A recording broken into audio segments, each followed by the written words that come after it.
Oh, I need this in here.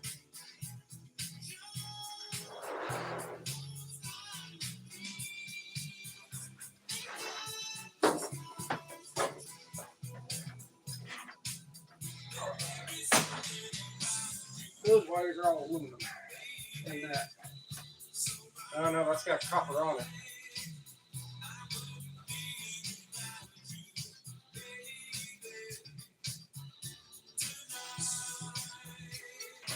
No, it's aluminum.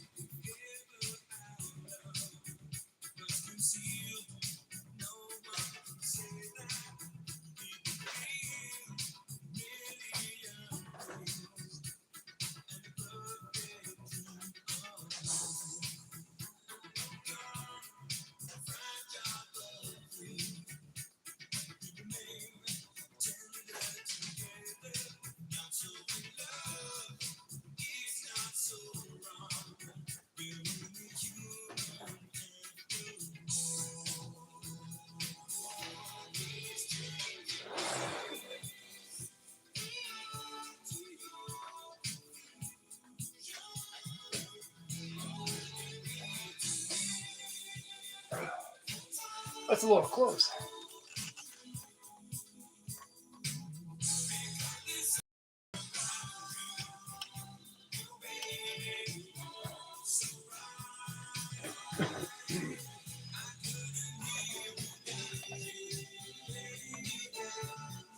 You can see that box right?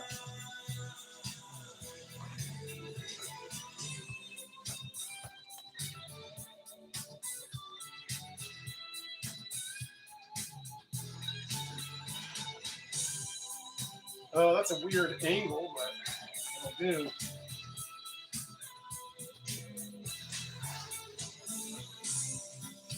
Yeah, mostly right up there.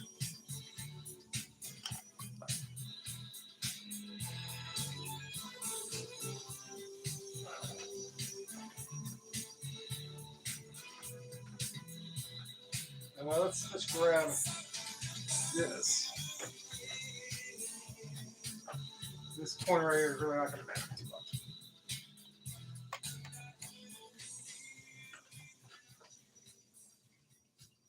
I'm mostly in frame. Well, I'm in part of it. But I'm not going to do this right now.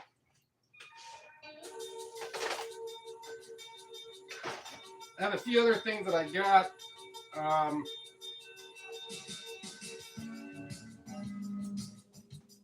Let's get on here. Gotta make myself famous with myself.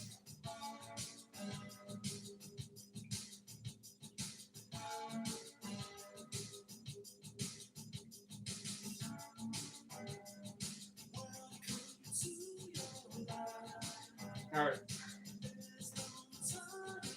I got some chat going. Brought my Super Thinker 3000.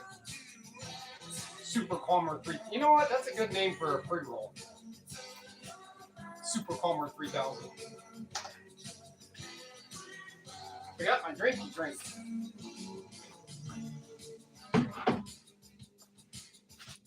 Ugh.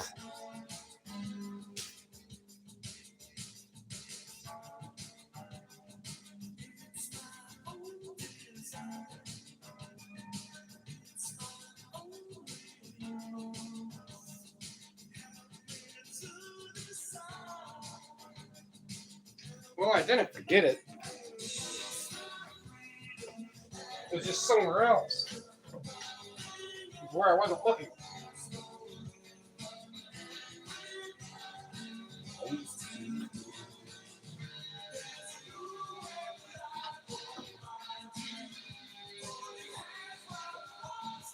We got in here a couple people, huh? So I'm going to take apart.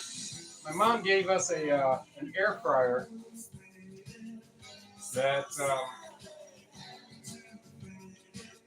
like all the non-stick on it had been peeling up quite a bit on the basket. Whatever the issue was, we just decided we have another one. It's more like it's a crock pot air fryer, slow cooker. I mean, I got it. Oh, there it is. I got it for my wife for Christmas a couple years ago.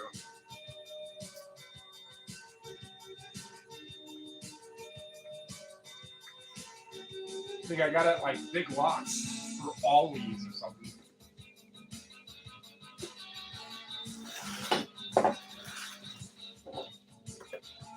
So that's those tools. This will be used for little things. Little things, let me in. That'll be for wire. Because I just went to the yard last week. Whenever you got to look at one of my either Facebook or posts on here.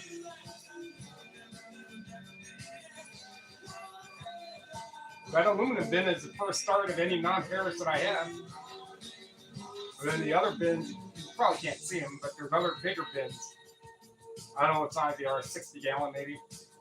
That just have the plastic and the metals and that stuff in it, and the steel and chunks.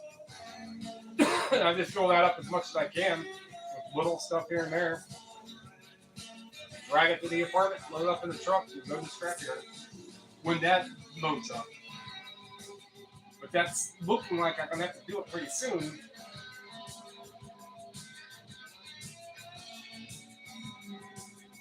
If I come across a whole bunch of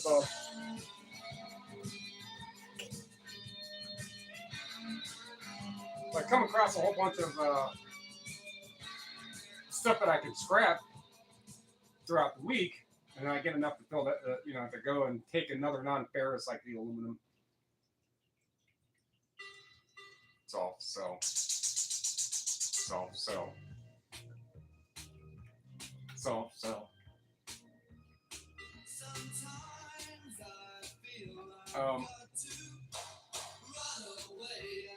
I can do that, but if not, the next weekend, basically whatever if I don't, it'll be wire, not wire. Unless I get a whole bunch of wire, it'll be aluminum and miscellaneous. So I want to go in with a big chunk of aluminum. That way I can get like $40, $50. Because the rest of all the plastic and steel and all that shred stuff is only 90 cents a pound, and they go by every 20 pounds.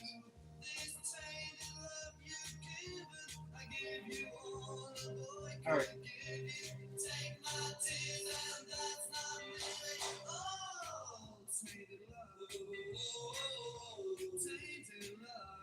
So I looked up that air conditioner, and I don't think it's ever been used. It's a 14,000 BTU. So that's a good air conditioner, good size air conditioner. I could put it up for $200. And someone will come across on Marketplace. Someone will come across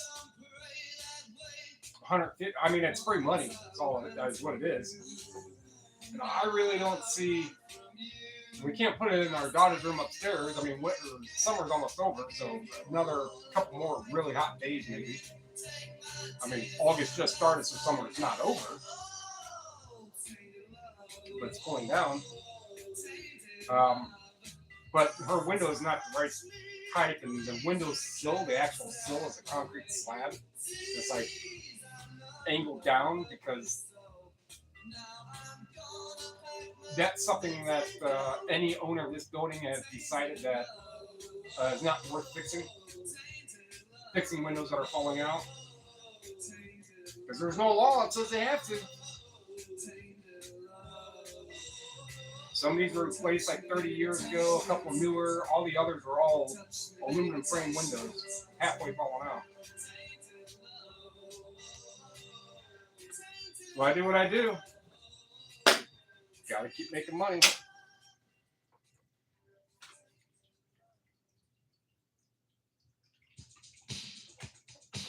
And next week.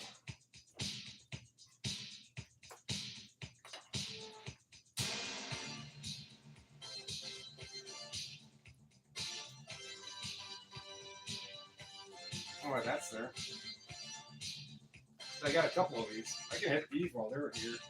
So I know. I mean, these ones are. I might be able to get like 2 or 3 more little hits out of them. So that one's still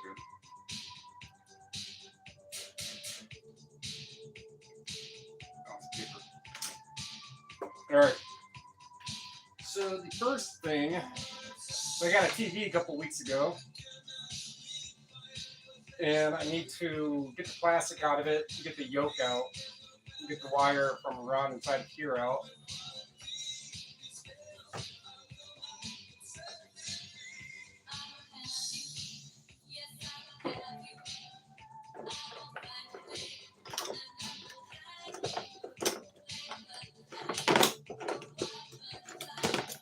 All I was trying to do is grip something. Kept sitting on my hand.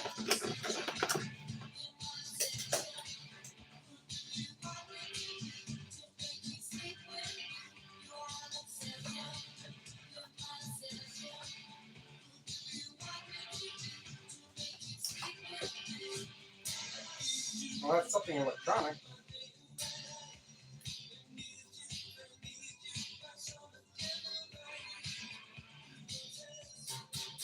Keep an eye on that.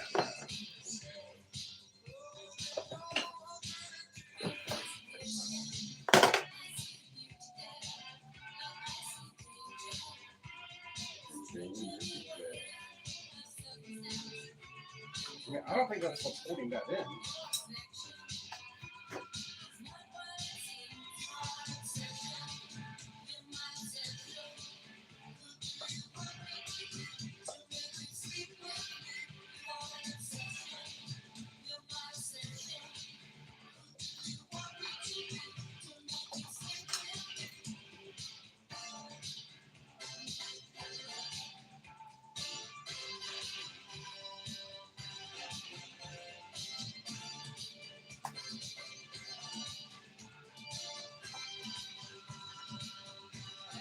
It's so dirty and dusty and stuff down here that blended in with the rest of the board.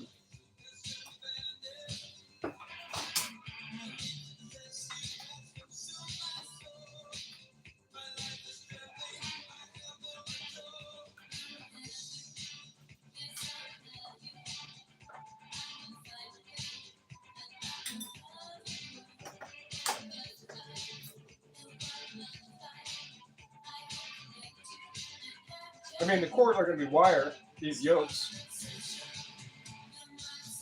But not too difficult to unwind. I did a couple of them. But you can sell them like that to board source. For that little bit of work, I don't have to worry about.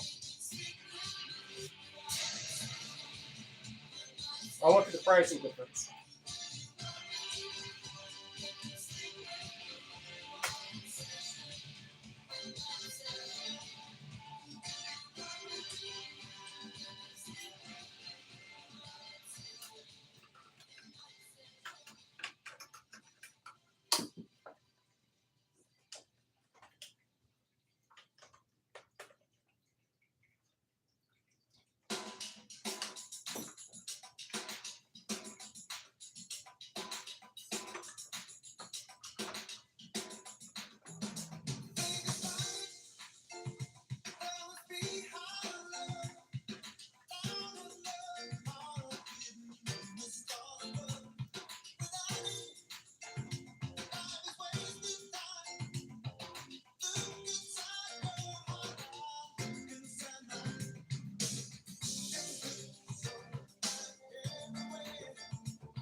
It doesn't have one.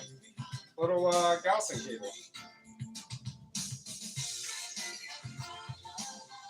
But that's copper though. So this is it.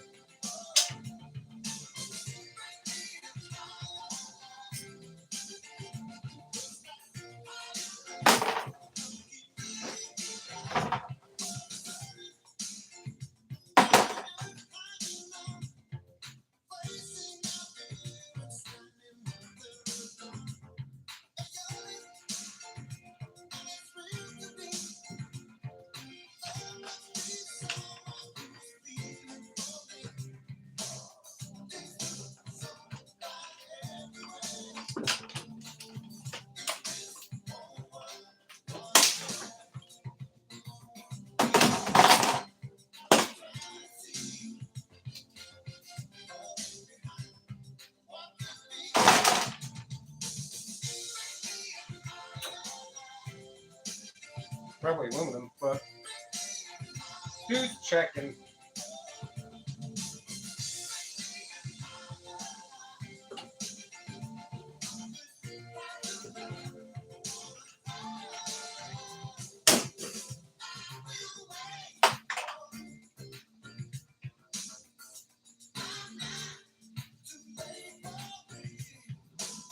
Dude, there's all kinds of stuff under there.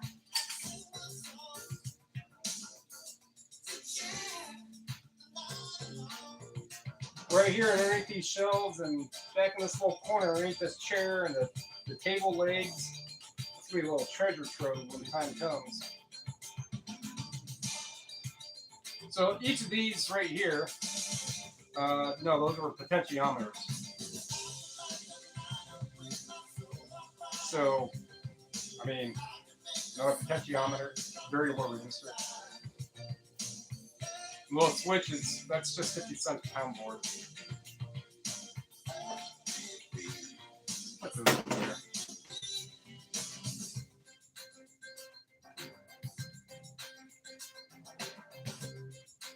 Now this, I believe, was a full slide.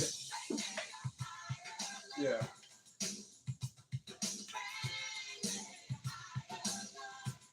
So underneath this is going to be brass.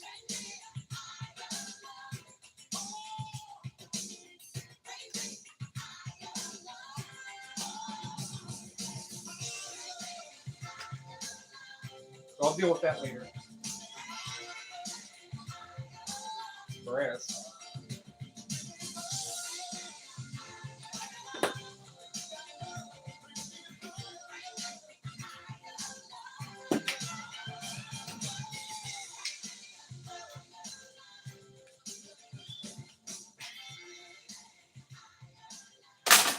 All right, got to start to my brass collection. Living it up.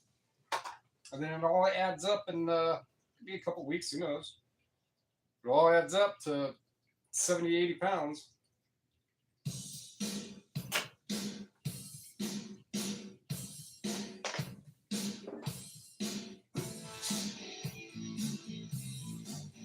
And they rate, I want to say they raised the price. How about the price went up on brass up here?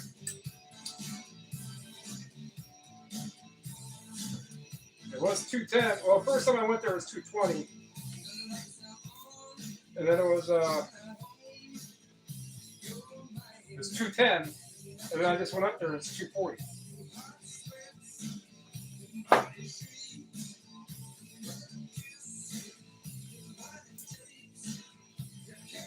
All you gotta do is get a little clip on.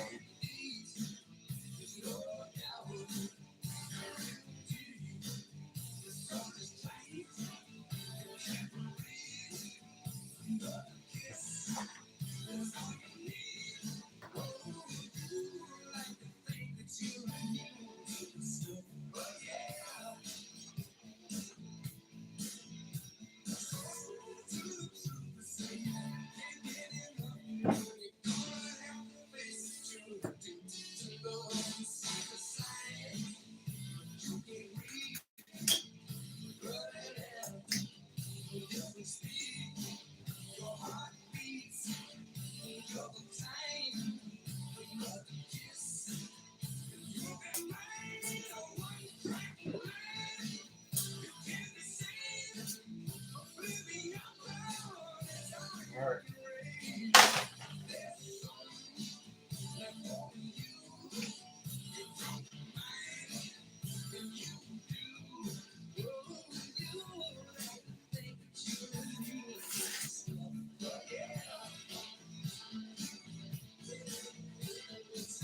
Little piece of, I'm going to guess, number 2. Whatever. I don't sell enough for any of these places, really. I might sell a place, whatever. I've only sold copper twice. It was like $10 worth my first time. And I went to another scrapyard down the road. They pay a little more, which is why I'll likely sell my copper. But I'll just keep all the bare brights separate. The number 1, the cleaner stuff, and then a number 2, which would just be miscellaneous and contaminated. I don't know. So future me is cutting out these ICs.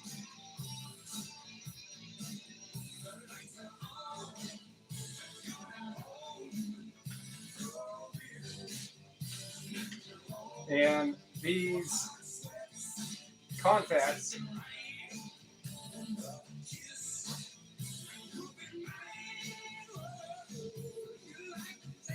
down here. Nope, not that one.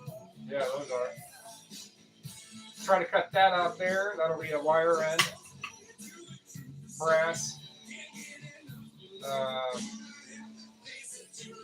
Sometimes there's wire, little copper spoolings in here. I mean, I'll pop one of these off because I'm going to get 50 cents a pound regardless. So I'll just pop that off and see what's inside. But that's a process down later problem. So that chunky thing's on the way.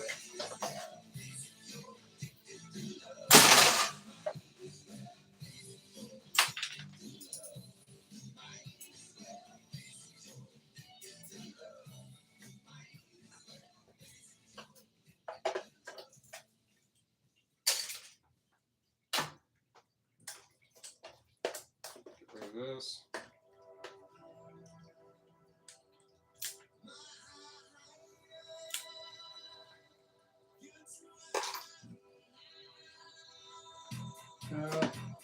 Wire. Just put it in there because I won't be getting a lot of wire from what I have. And I already sorted out the cans from the bins. And then the blue, probably can't see it. They're about here. That's got 20 pounds of aluminum maybe, not including the cans, and not including the other roller things, and not including the siding. So what I get, 60 pounds, maybe, of aluminum. And I got to take these monitors apart, which that's aluminum. There's probably about 4 pounds. 4 pounds might be much, but at least 3 pounds of aluminum. Nah, that's still might be good. Well, I got a scale right here. Stick around, we can find out. So these are usually a big knot of sandwich. Nothing in them. A little bit of that coil, maybe a little bit of connecting wire, but that's all the work that toaster needed.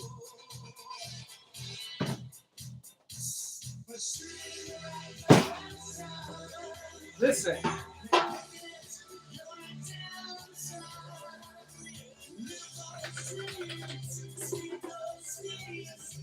Is that aluminum?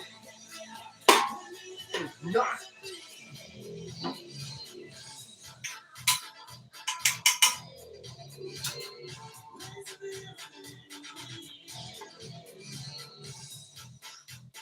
I mean, if that handle is easy to take off there. Oh, it does have a couple screws.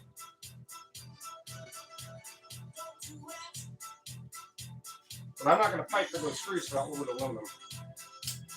That's how it's going. Toaster, meat air fryer.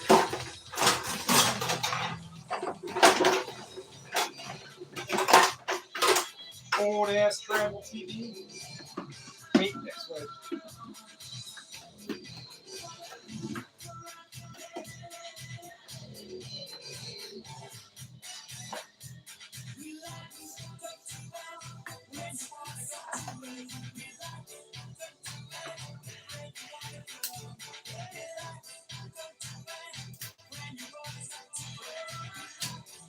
I mean, I like to get more out of that, but that's how they break off. That's how they break off.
Well, is it a crimp?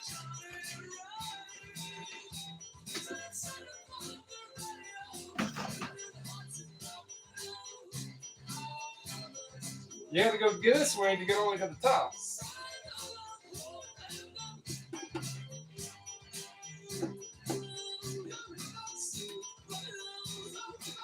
On top is where the, I mean, it's an air fryer, so it's going to need a transformer. That's more money than scrap, depending on the size and the ease of getting to the copper. It's just more free money. If it's like a coated, heavy 8-ounce transformer, I'm not going to. I'm just going with motors and transformers.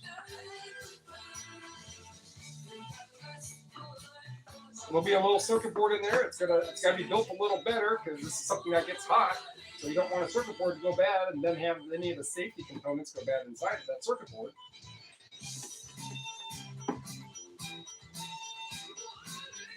That's my logic. That's my thinking. That's my thinking. I'm sticking to it.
The power of persuasion.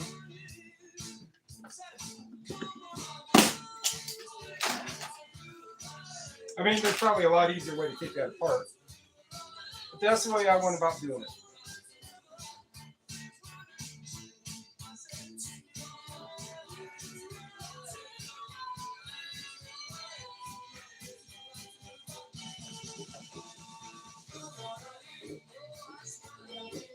But I think I've never taken one of these apart. Well,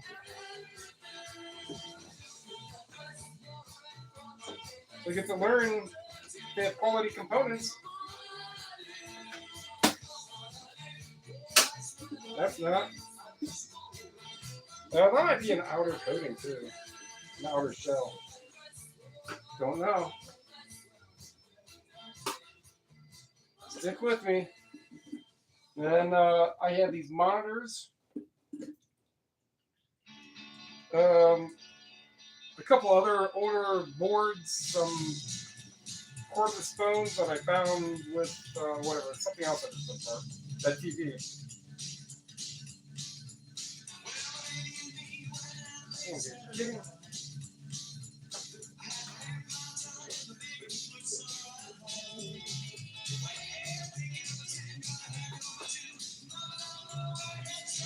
And then get into this small box of stuff that I got, which it's not much of really take apart stuff, but it still needs processed down and put into smaller, better organization.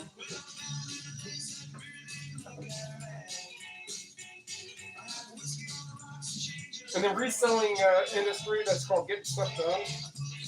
If it sticks around, it's called a death pile. And I'm not having a death pile of scrap or a death pile of inventory. These might be things, which will go in at the rest.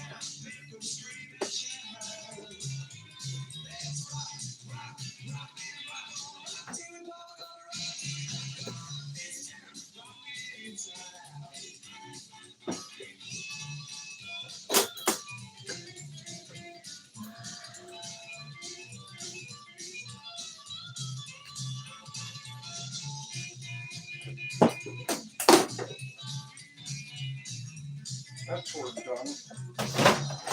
Took way too long. Now that's still heavy for what it is.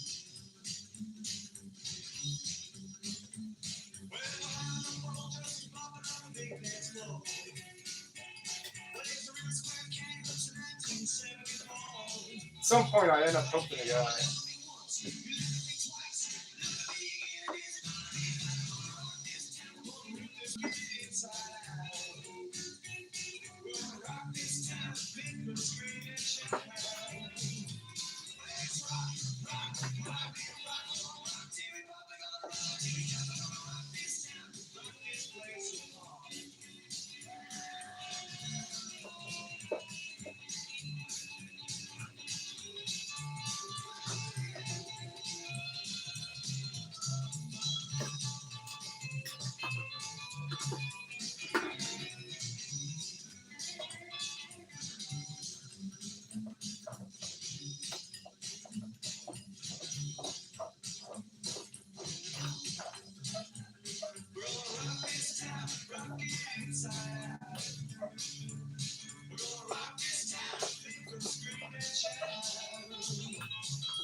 So how am I supposed to get?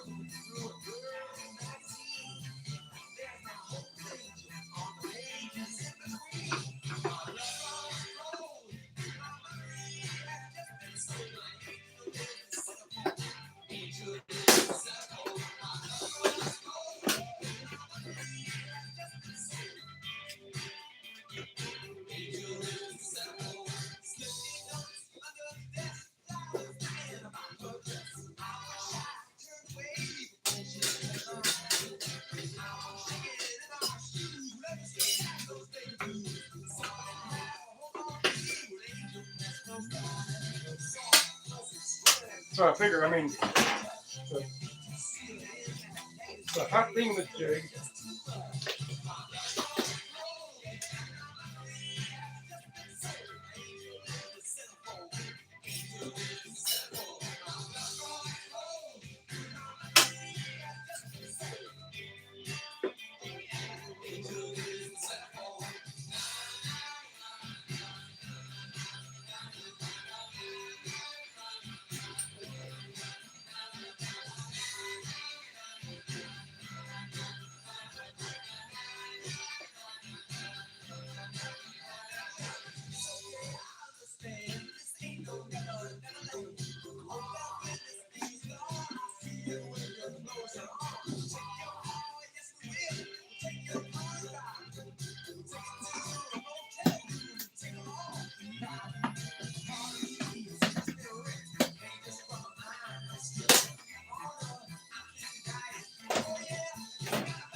I mean, I could have gone that way the whole time, just to get to the parts I was mainly after.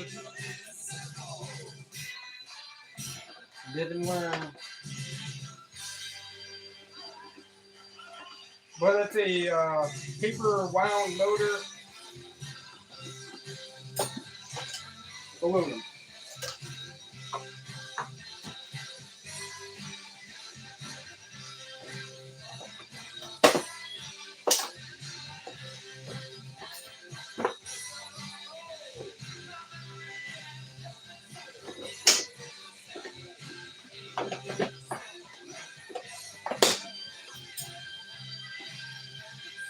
And a circuit board with an IC.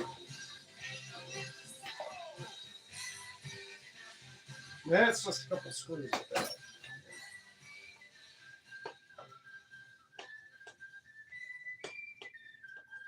So this is just a basic circuit board. There's an IC chip on it. So at these circuit boards being 50 cents a pound and IC chips being $14 a pound, you cut those ICs off these very, very basic boards. Not much of anything above that. Oh, not really 10, but not much of anything above that. I learned.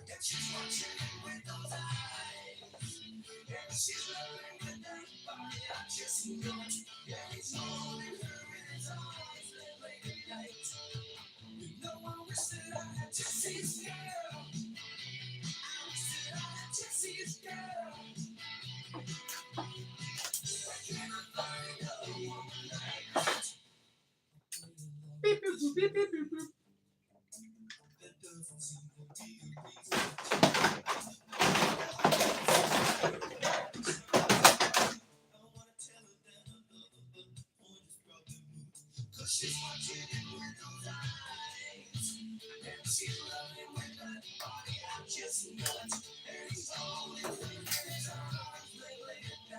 Beep, beep, beep, beep, boop.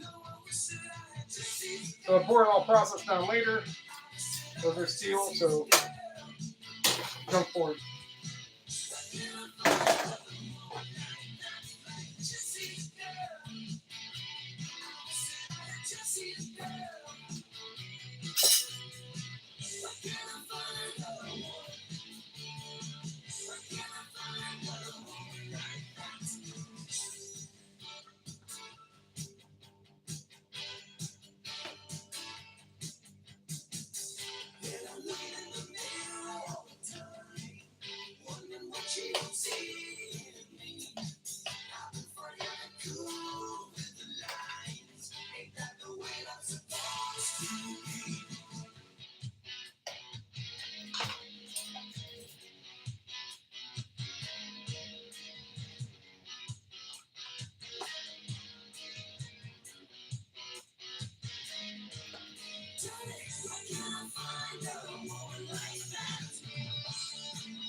Yeah, no,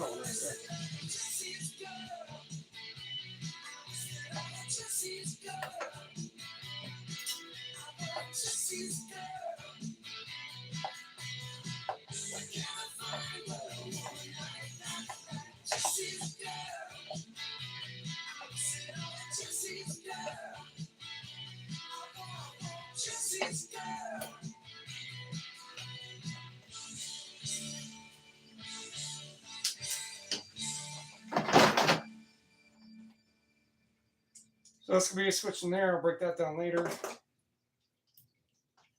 Basic circuit board.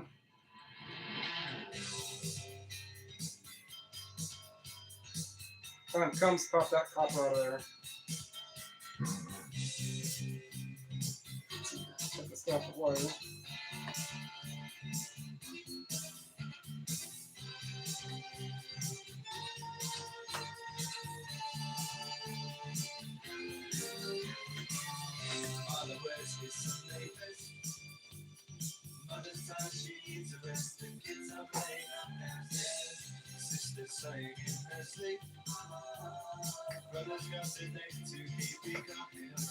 When I'm going to process this down, I'll get the little bit of brass and what I want to get out of it.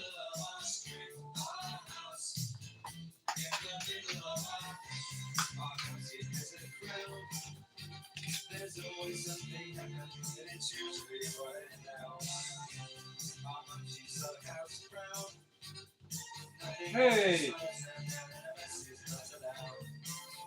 Still breathing, as usual. I don't know if you can hear me from the car. I'll try to speak louder. Just tearing down yesterday's stuff.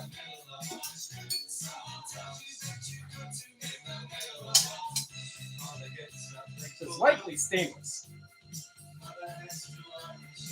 That was not. But I'll go in as brass. So I don't know any different. Like a few extra bucks on it.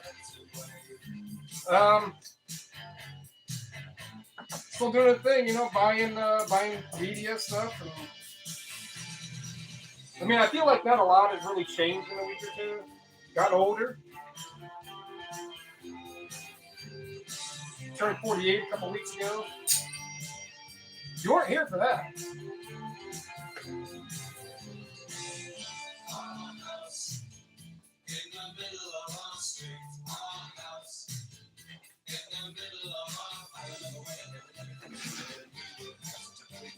I got a remedy for that. Are you in the mood for a remedy? Mood for a melody? Who's that, rubber plant?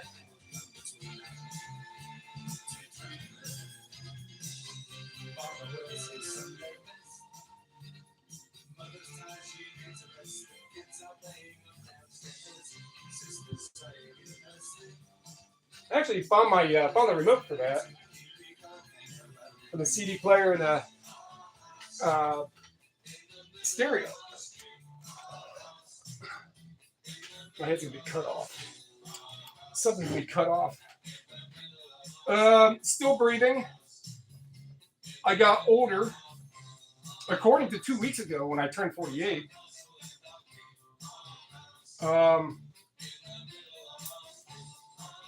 Still going out buying media. I mean, and then I said something like, I really don't think much has really changed in 2 weeks, but I understand the small talk.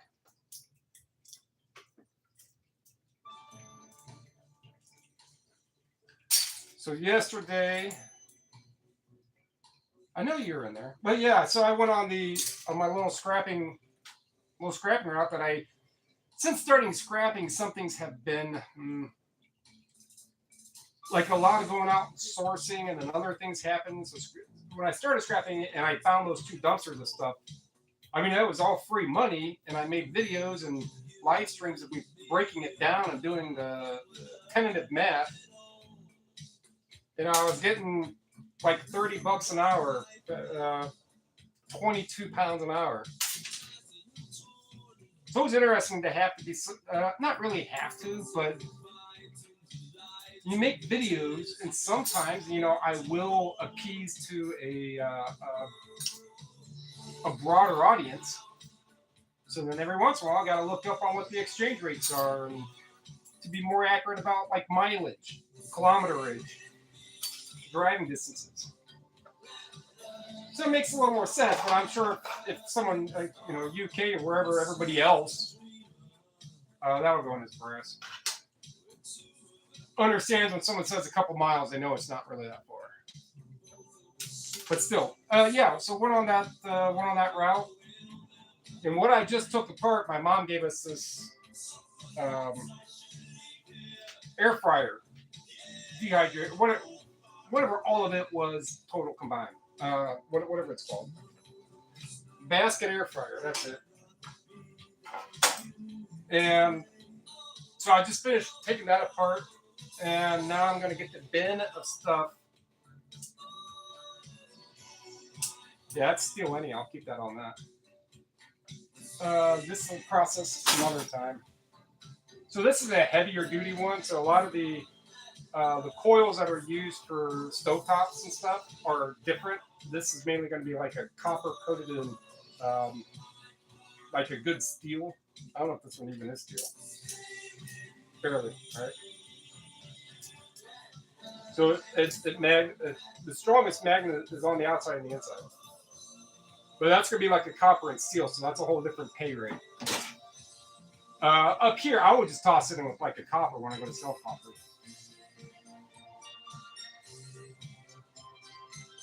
Oh, well, it's always nice to have someone who acknowledges that some people don't use what only freaking 5% of the world's population uses. The country itself, it's one scale system. I mean, that's all it is. Well, anything's one scale. Metric is is the epitome.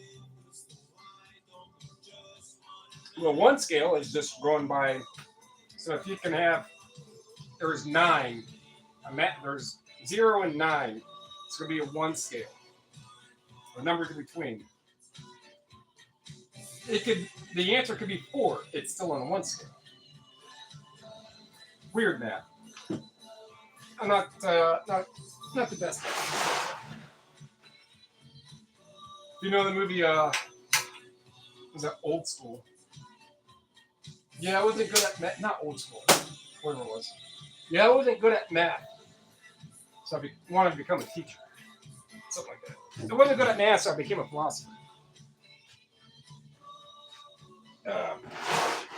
So I got to get this other bin. Oh.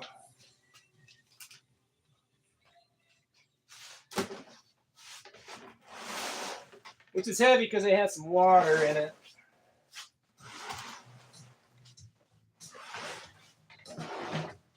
Because it rained, It has some water in it and it's outside. Well, I know it moved. But it was outside and it rained. I'm sure you can surmise. Oh no, I want to do these monitors first since I have an audience. So these are things that I get frequently. Haven't really been getting a whole lot of them, but I get them frequently. It's got to be at least a 21. It's a Sony 22-inch. 22-inch. These come from an ultrasound machine repair place. So 99.99% of their business is repairing the ultrasound machines. And then some they can't, or wherever, they make their point on where they want to decide to do what. And then there's their salvage department. And these guys are getting truckloads once a week, like a full 50-foot truckload of ultrasound machines that we take. So they do a lot of their own boards, circuit boards, but they're dealing with stuff that's much, much, much better, different medical. It's something that can resell for a minimum of like $5,000. A lot of this little just junk, they don't deal with. They just toss it out. You have to go to a handful of videos back where I probably ended up with maybe 40 of them at one time. I had to break, we're all in a short period of time. I had to break them down. I haven't seen. Oh, all right. Well, this is going to be different than a typical. I didn't want to say atypical because this would be atypical. It is far from the same of all the others because it's medical grade. It's Sony medical grade, like I'm talking about steaks. Yeah, I want mashed potatoes. Oh, some of those French fries and gravy, and the medical grade. Yeah, cook that sirloin medical grade. Medical grade.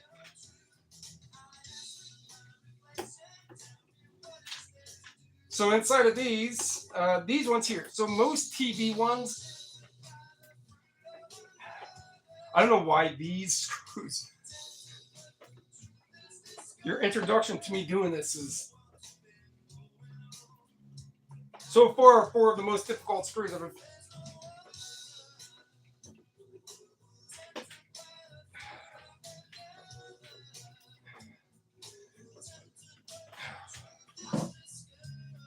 Well, I got those ones. If anything, I disconnect these, pull this back this way, snaps off, snap the plastic. Well, I'm gonna have to cut it down. You know what? I see why this one, I don't know why that's like that. Why this one is like that, and the other one that's identical weighs almost nothing. Because this whole board right here, this main board that I want to get to, so you can always use a flathead.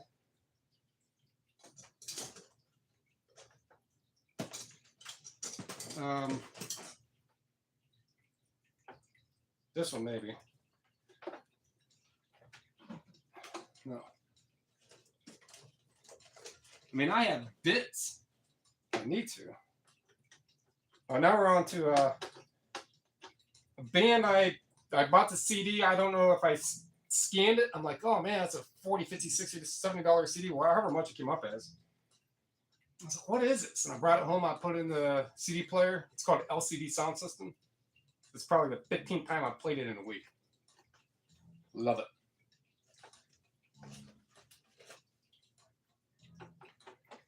All right. I am limited on the tools I have exposed.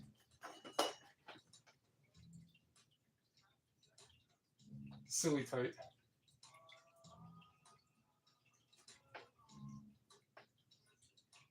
Silly. Oh. I can see that it's the clarity. I mean, I just turned 48. My eyes have always been good, beyond good. Better than 2020. It was like 2014. Really, really good eyes.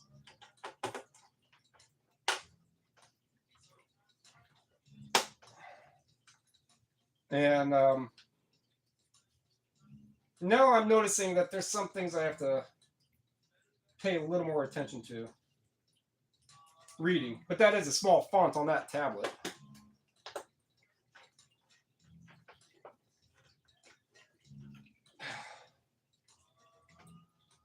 Wow. I mean, I can. So this is going to, you probably can't hear this. Because the next other stanza of this song goes up by like 2, maybe 3 octaves.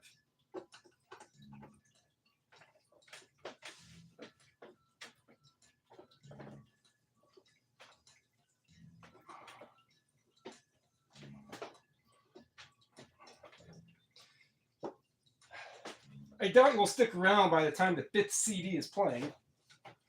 But that's one of those, you just got to deal with a different day.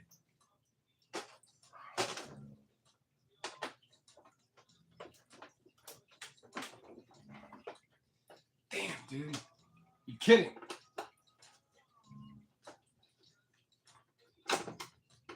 Yeah, they should. Yeah, you can't see that one, but let's see. I mean, there's nothing under here. The circuit board is not under there. Well, be informed, I come across these frequently enough. And when the time comes, or I could just take this one apart. And if I get to the other one in here, I could just tag you in a chapter and chapter it. Because that one's the same thing. I have other stuff that needs processed down, but I'm not going to tinker with that right now. Man, I feel bad.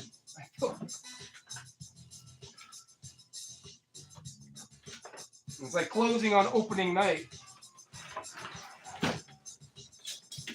then I feel bad about that now. So this is aluminum that's cooling something for some reason. So what in here, that's why I grabbed it, because I saw this aluminum in the heatsink. Data.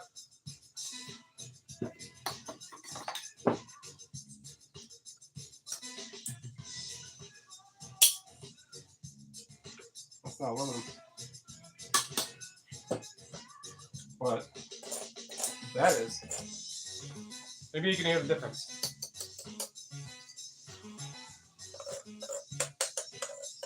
There's a whole different sound. The aluminum does. It's very fine.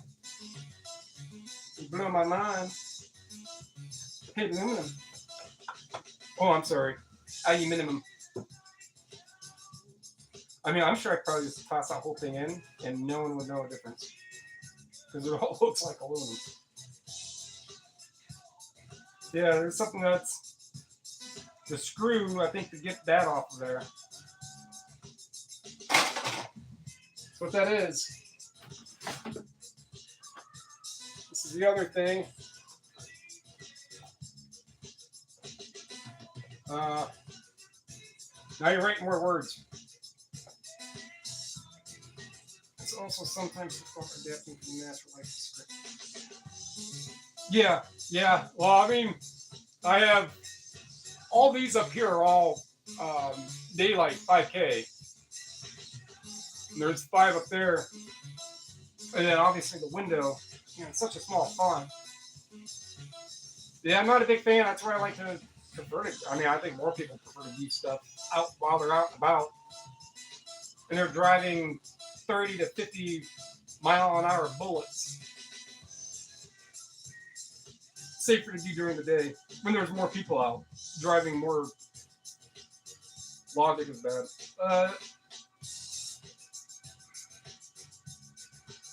Oh, that makes sense. So you just, it's a, I happen to be here and I really don't watch people take stuff apart. And I know that guy, kind of. No, thanks. There's a couple other pieces of electronics, and then I just got to sort out like the steel. So when I go out, so I have a Ford Fiesta. I don't know what the equivalent would be, and it's a 1.8 liter engine, but you guys go by CC, right? So 1400.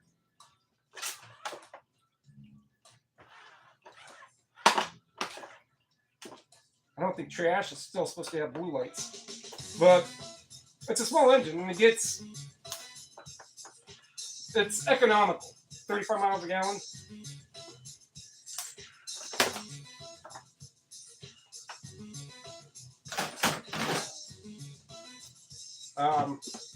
But that's what I drive to go get stuff for sale.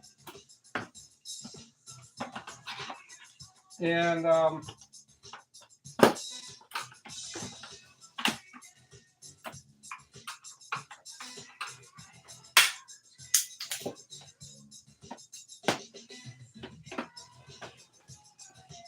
concentrating on this, I want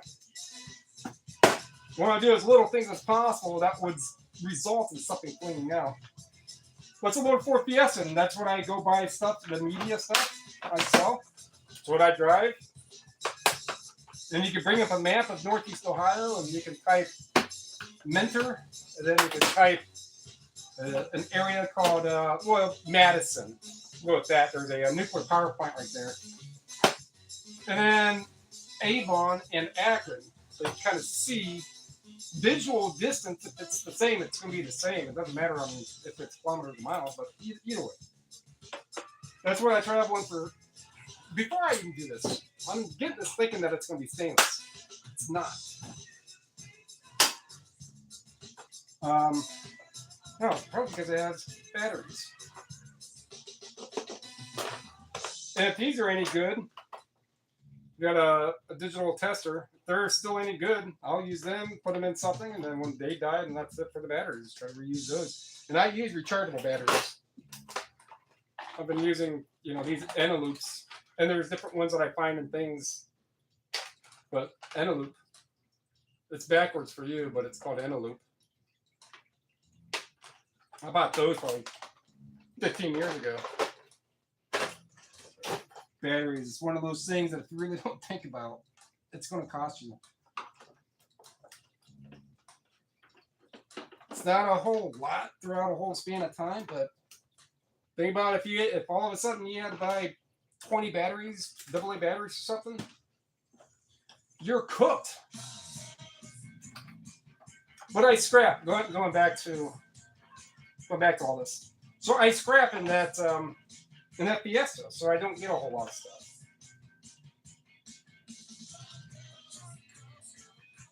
So it didn't.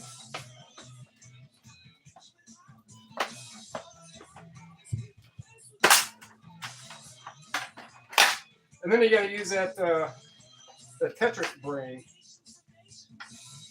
So those are brass. So those I'll take out. If they were steel, they would stay in there. And then the switch is going to have a little bit of silver in it. 3 little silver contact. I don't know if you've been here when I did a teardown video. So explaining this aspect here. So these are for breakers, like electrical breakers. Most of them are from breakers and things like that, and different types of switches. Anything that's going to have a electrical current, have an on and an off. So it's either an open current or a closed current. Closed current, it's working. Open, it's not. They're going to have a silver contact in them somewhere. So this is probably 15, maybe not 15, but 7 kilo, roughly, of mostly brass and copper, but a little bit of silver contacts on it. After a while, whenever you process that down, and you get the silver, and then you sell the brass and copper. So it's just one of those, but it's silver. It's not like super pure, but it's better than 9 cents a pound, because silver is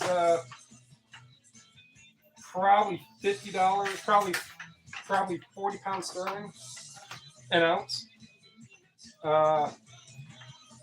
Damn ounce is 454 grams. I'm glad I took a little math.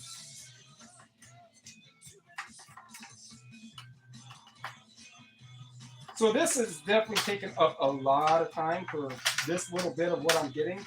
But otherwise, I mean, there's a circuit board right here, good one. Otherwise, it would just be in the trash and not getting used. It's gonna be $1 of scrap. I mean, of the better stuff. Yes, it is. Okay, so same vehicle with probably a little better gas mileage, petrol mileage. Sometimes I'm not making fun of people over there. Heck, the people over there have been around a whole lot longer than people around here. They got something. In some countries really not doing it right, but for the most part, it's pretty. I don't follow the world anything, but seems to be a lot better off. Oh my! I had a sore throat. It's going to cost you $300 to see a doctor. 220 pounds to see a doctor. I have a sore throat in the UK. Come on in, it's free. Wherever, Canada, all over the place. I'm not the smartest person. How much does it cost to go to college? $80,000 minimum? Man, I'm gonna be broke forever. Ireland. Hey, I don't want to be smarter.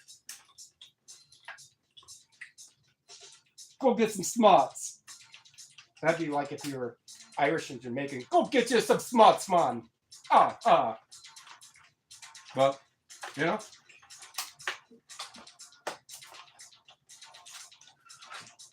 That's my take on whatever I was tangenting off on about. So I said when I grabbed this out of the dumpster, there'd be a motor, because you could hear it when I was lifting it. That was the motor.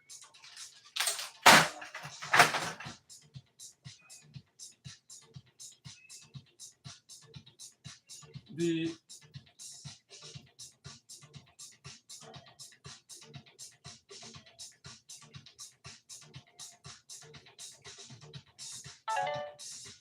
free. You know why I'm collecting free money? Because a bunch of other shit around here ain't free. And this is not a political channel, so that kind of stops there. But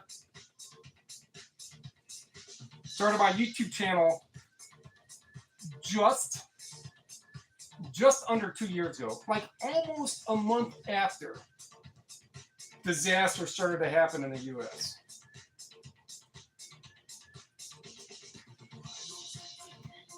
So December 2004, I was like, you know what? I got a feeling I'm going to need some more money later on because of what's about to go on. I ain't stupid. It just took a long time for it to really game. I'm still not monetized, but I know how to play the long game. Worst I can do is invest a little bit of time that I'm already doing now. As long as I abide by the rules of monetization on whichever channels, platforms I go on, it's residual money. And the more you make of things that people like, and no matter what it is, I don't have a whole lot of, I don't care about it. But in a year from now, if an extra $5 a month or $100 a month from YouTube or Facebook generates that $100 a month, what would another year of that exact same video, as long as that video is complying with standards and you're making money on it, and there's more people who haven't seen it, or even ones who have, and there's billions of people out there, all it takes is a little fraction of people to see that over 10, 15, 20 years if you have it up, and you've made $100,000 on that one video that you made 11 years ago. All long game. I'm not worried about this shit. Don't come. But I want people to be here because they want to be here. Because oh, Derek, I like you. You're funny. You sing bad sometimes. No. I sing. That's what I do. You sell stuff. I want to learn about it. Those are the people I prefer to have around. See, and this is going to be a case in point. Yeah, I know what the NHS is. But, I mean, you don't know that I knew. Well, I mean, the case in point of that, I don't want to say separation, but that kind of niche genre. When I go into Sean's channel, I mean, you know my intro. I'll come up with. Sometimes it kind of tricks me on what song I want to go in there with. Sometimes not really a big rhyme or reason why I pick the one I do. Just sometimes thinking like, yeah, somebody might know that, and then that will generate some sort of interest in that song, and people will talk about it, and that'll keep the chat going. Because sometimes with 30 people in that chat stream, there's 2 messages a minute. So come on, people. Do your best to confuse Sean. Get him caught up. Don't make him mad, but anyhow, I'm just a goofy person. I try to be. But if I go in there and I bring anything up about a little bit about music or what I do, whatever, very, very, very few people will continue on with what I wrote. And that's how I can kind of pull those weeds out. It's the interest, like that Mike guy yesterday. Because I wrote something like, "Oh, I'm about to go make free money." Mike was like, "What?" I was like, "I'm about to go make free money going in the dumpsters," and he wrote something like, "Unless you're putting it on YouTube." And then Sean King was like, "No, he goes out to the dumpsters and he finds shit." And he puts it. I'm glad that Sean has that acclaim for what I do. Not like a bromance type thing, but it's nice to have someone else. I would have never thought he would have had that scrapping this type esque feel. But when I'm in Sean's channel, and if I bring up something that I'm more in and rarely is a fallout, I rarely get any response to it. And so that's what I mean by that's the separation.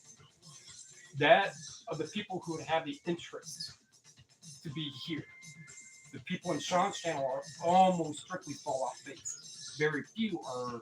They still have a fallout interest, but not to the degree that you and company do. You and company just et al. If I say et al, maybe that might help. But you and et cetera, et cetera. So that's my take.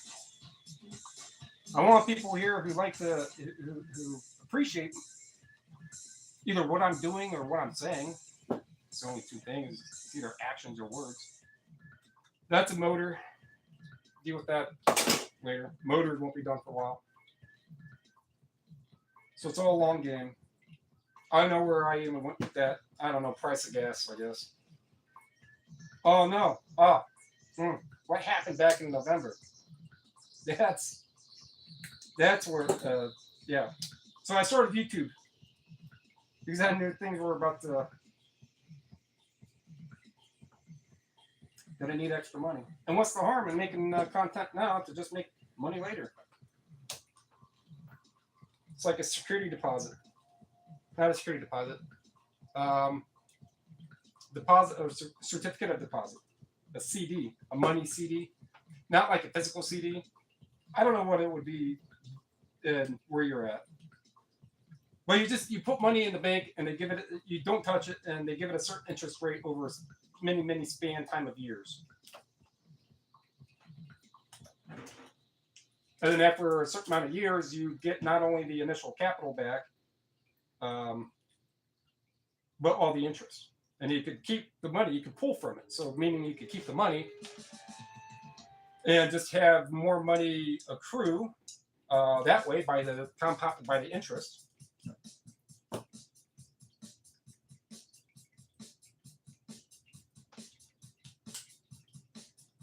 So making content, I don't know where I even went off on that. Why? Brain just goes. So for this here, I don't. You ever seen a motor like this? I mean, it's getting taken apart anyhow. If you say yes or no, it's still getting taken apart. What do I need to know if I need a preamble? Take a break.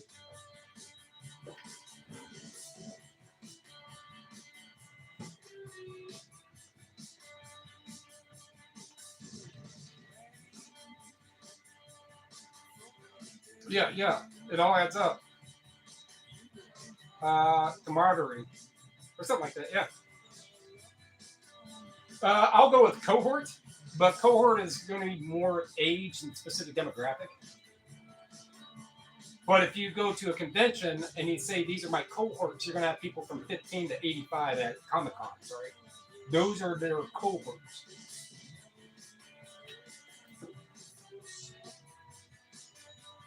So, oh,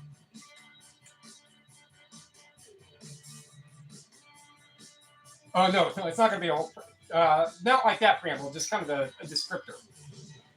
How people will start an episode off, whatever they're doing. It doesn't matter, any creator, any media. They'll start something off, always with, oh, and my name's Derek, and I sell physical media. That's a preamble. That's a verbal preamble. But this is just a motor, so like a transmission, if you will. So it takes electrical current that comes in. I don't know if you know how motors and windings work, but the current is going to come in. It's going to make a electromagnetic field that's going to go around it. That electrical magnetic field now I'm explaining electricity, then shoots electrons through, depending on how strong and how weak and how restrictive the field is, and then other electronic components on the inside. This is going to be about as least restricted as you want, because you have to make it as minimalist as possible. So you can restrict some of the field and its outflow by the coding. Some of them aren't going to have this coding. And this is some generic knowledge, not only of the interwebs now, but I worked on electronics years ago. So we can see that that's a thick tape, and I get underneath this tape, and I can't see that. And I can already tell you, it's really thin wiring. So you're going to make a really, really refined, either way. So it's sending power through here. The steel makes it to where it stays more like a toroid, a donut. And then it gets sent through here, and this is a runoff, a little power runoff to help. So then that builds that electric field that's through here. The current comes in, builds a field. That field now wants to make a repulsion to this stator that's in here. So that's going to be copper and mainly steel and maybe aluminum, these stators in here. So I'll take these aluminum off, I'll get to that. And then that's going to spin that, and that's going to give you your linear, whichever direction it needs to go, the linear direction to move whatever needs to be moved. And this is probably to a fan. Well, it was to that fan. So most fans will look like this. So there's a little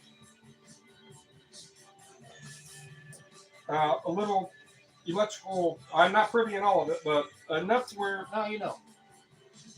One of these days, you're going to tell a story. You're going to have a pedestal fan or a little tabletop fan 20 years from now. And you're like, you know what? That damn electrical current got too strong in that coating. Damn it, Derek. Thanks, man.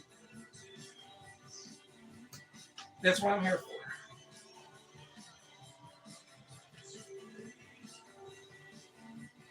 Is it just me, or am I, like, being weak today, or what?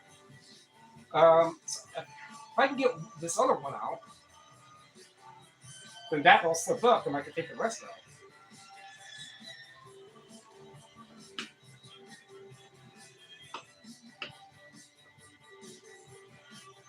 Yeah.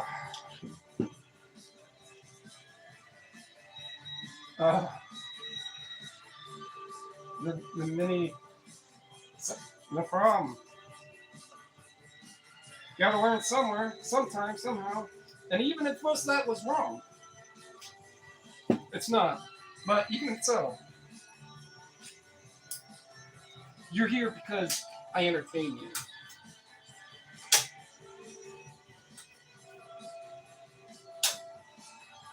So that is gonna. I don't think I'll have any. So here's another transformer, right? I don't remember what this. I think it came off that TV I took apart actually. But this is one to where that could go in transformers and get like 20 cents a pound. Like I don't know what is it called, a shilling or a mark, or I don't know, but a fifth of a pound sterling you would get for the units that we sell here. It's not a whole lot. But this one has a little thicker copper, and it has these bolts to separate all these little plates, these steel and iron plates in here. So that copper is somewhat easy to get to, but a lot of all my other stuff like that's going to be outside. So these are going to be aluminum, and these are going to be copper, and these might be brass. We just got to get and just take those out, but I'm not doing copper right now. So a lot of this stuff I'm not. This gets put right there, and then some other day or night or whenever, I'm like, oh, I gotta do that. All right, so let's get into. This is the bundle right here, and then this right here.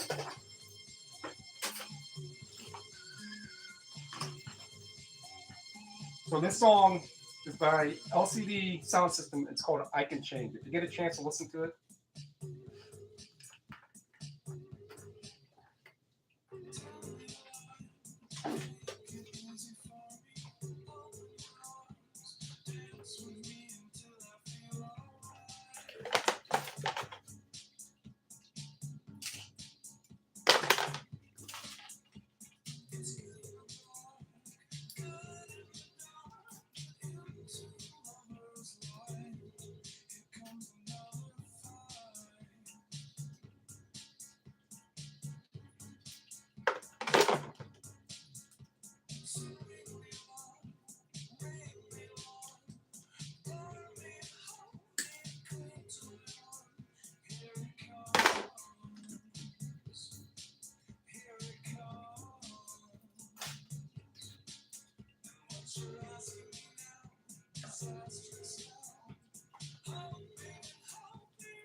brass.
If it helps you fall in love.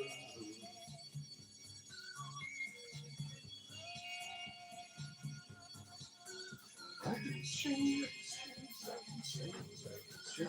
I can change it. If it helps you fall in love.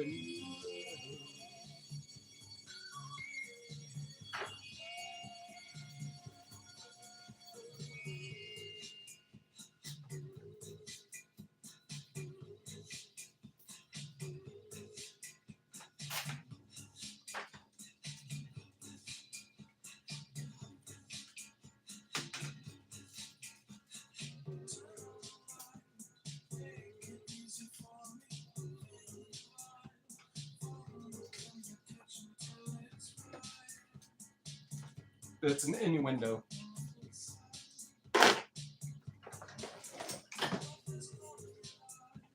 Love in your eyes. Or is it just another fight?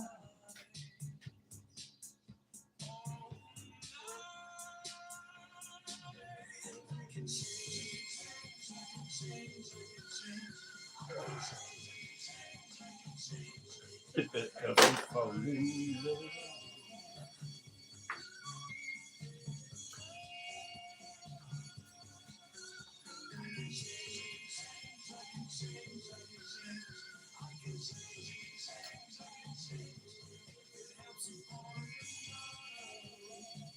£150.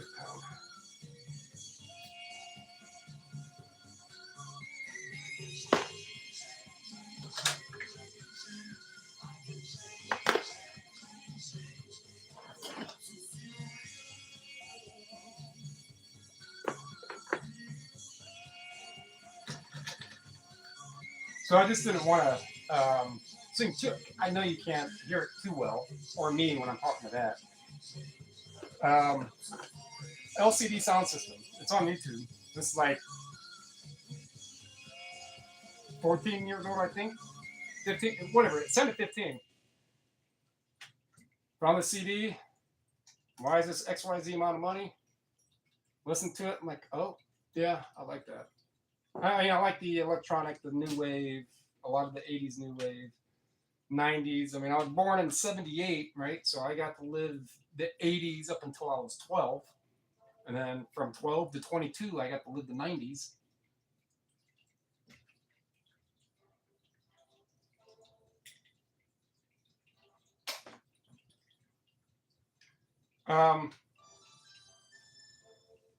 But I'm gonna talk about those wires here in a minute. So this one I'm cutting off is just brass. That one might be aluminum, but goes in. So these are thinner braided cable. Then you have this stuff here, which is going to be a stripped cable or a stripped wire. This one is going to be called bare bright. This one and this one. These are standard, at least what they call it up here. So these are bare bright, kind of like the more gold than this one here. Yeah, you can easily see the difference. So that stuff is what would be pound sterling, probably 350 pounds sterling per US pound. Make it easier that way. And these are going to be probably to the 3 pound mark. So that's a couple ounces, but at $4 a pound, 340.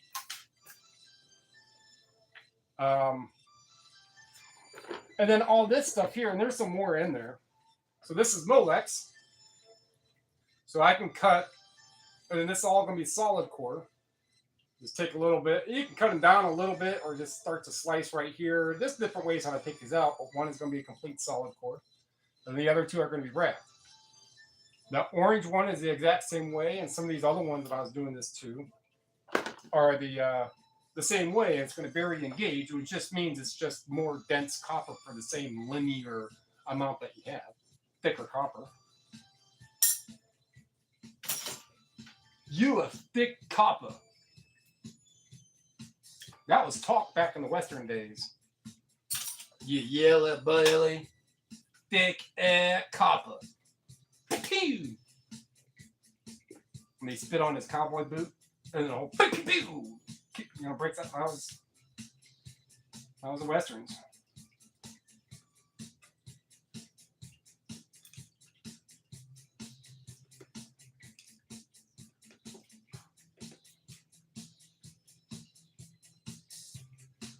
But since I have the time to process this stuff down, pretty much, I did myself similars for the day. I was going to actually get some pictures and do some books, but I really don't have a whole lot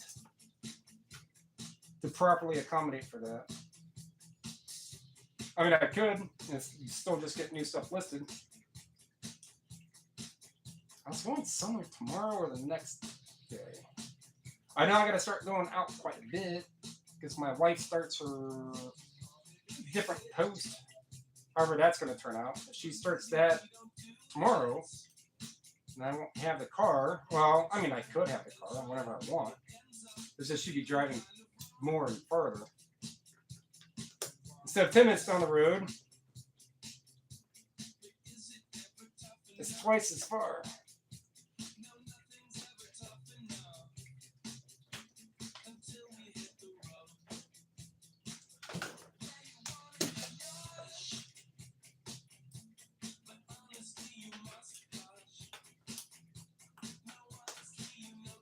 All right. So all together, and cut that little brass off. I'm just going to use U.S. dollars. I get $2.10 a pound for the brass. Not a lot there. $1 a pound for the wire. So obviously I want to separate all that. In some cases you can keep that end on there, so you're not getting 9 cents a pound for the plastic. But this is a gold connector end, which is $3.20 a pound. All of this is going to go in as a gold connector end. I just made an extra penny by not doing work that I wouldn't have to do. And the actual value of it.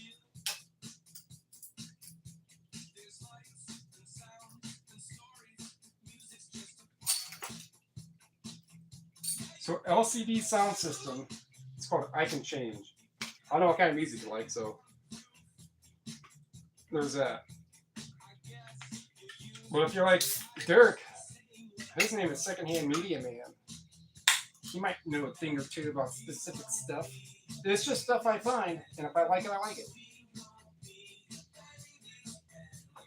And I'll play it in videos so I can share with the rest of the world. Made a tab for this song. Oh. Well, I mean, I don't do a whole lot of R&B, soul, jazz, not like a compendium. Most likely, it's not going to go in the CD. I'll sell it. But I listen to, I find some oddball CDs that was just a. So these are going to be copper. And these might, the screws are going to be brass. That was like 90s stuff, US based. And I'm outside of Cleveland, Ohio. I'm sure, you know, by just picking up here and there. That's where I'm from. And if you know music, the Rock and Roll Hall of Fame is right down the road. There have been a lot of Joe Walsh from the Eagles, Joe Elliott from Def Leppard, Drew Carey has come to mind. I mean, obviously not a musician. Marilyn Manson, a couple of people from Tool, one that I referenced, Mushroom Head, Devo, gotta whip it good, Devo. No, these are steel. That's a cut. I mean, so there's a lot of smaller indie rock. I mean, everywhere, especially like West Coast. But around here, I find all kinds of interesting things. If I just want to kind of chill and listen to an indie 90s, nobody really knows, I've got at least 5 CDs for that.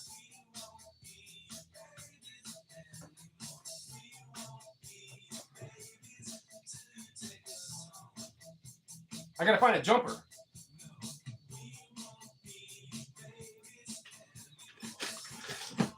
You're like, hold on, Derek. Wait, what? It's not cold outside. Why do you need a jumper? Why do you need a jumper? I kid. We won't be your babies. So the one thing I try to avoid having to do is drag my whole socket set out.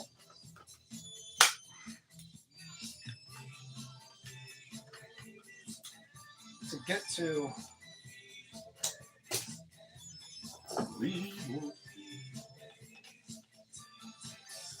and I think I have Genesis next. Genesis might be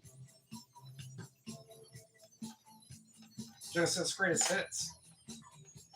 That was free. Well, not really free. So you'd have to refer to some other videos, but I have 4 boxes that there's at least 800 CDs. So I bought 800 plus from some guy, not too far from here. And for $300, 220, 230 pounds sterling.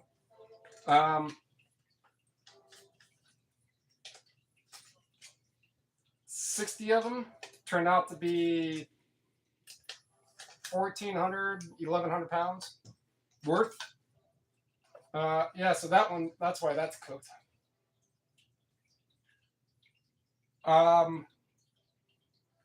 Yeah, that's going to be a mid-grade board. Or a low peripheral. So all that, I will just cut these wires off right here. And keep all these little wire connectors, because it's about the same pound, the same price. So why would I do more work, take those out, cut the wire off, and then put the little gold connector in somewhere else? Just cut right at the wire and it all just stays in on one. And then I went through all of them and got the ones that I could list. It wasn't like the best type. With 800, I was expecting to have at least like 300-400 I could list. Not 1/4 of that, but I still made money on it. I was hoping 800 I'd be able to sell, get like $4 grand listable out of 4,000. So that board right there that's probably $1 US, 80 pounds sterling. Still wet. This is just part of the processing. And you got all the junk, and then you got one extra bin, and then things are in bins and boxes and what have you, and doodads.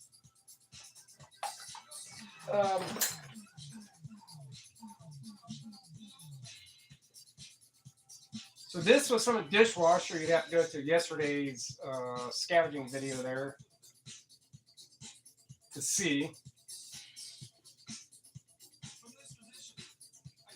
That's all burn powder right there, electrical burn powder.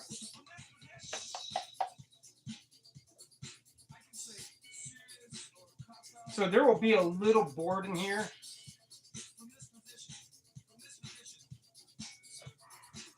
If I can get some of this plastic off, the scrap here won't be happy if I toss it in like this.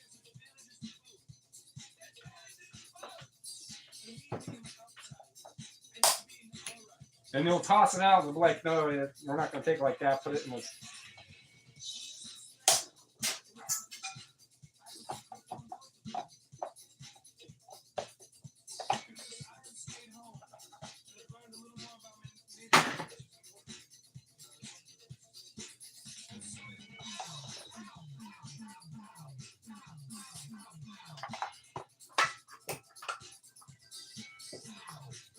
Yep, that thing's smoked.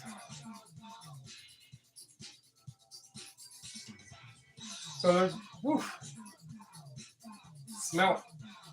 So as soon as I have that cracked open, I can get the little brass and copper and wire out of it.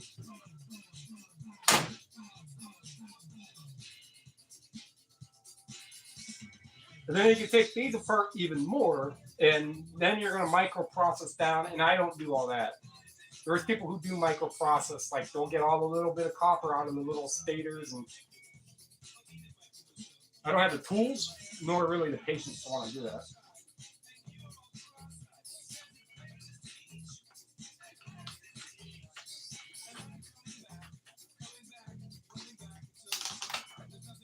Sometimes you have to remember, it's already trash. If you can't get to it, just break it.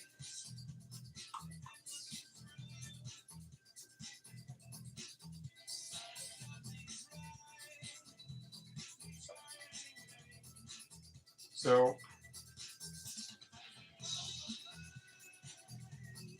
you cut this.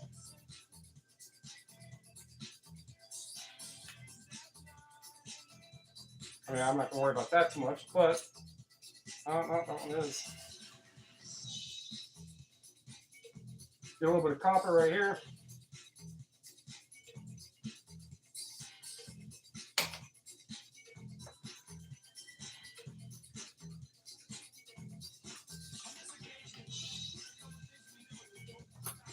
Yeah, it's the generation disposable. If it can be built to break pretty quick, let's build it. It's called planned obsolescence.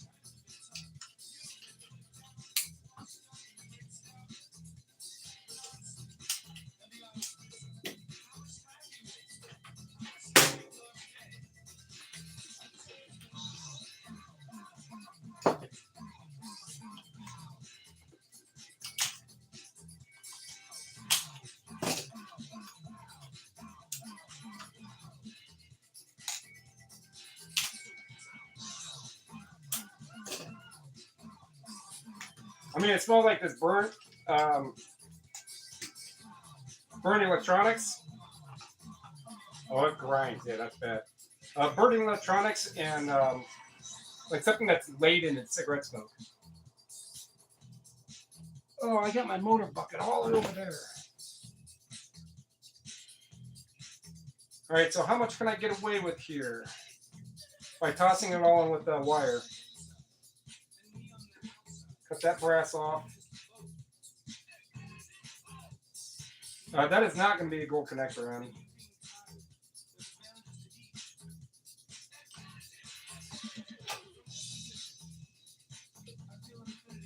So that'll... Maybe it has a smell left over from something else. That'll all just go in as wire. Now, most places I'm going to buy wire would say no.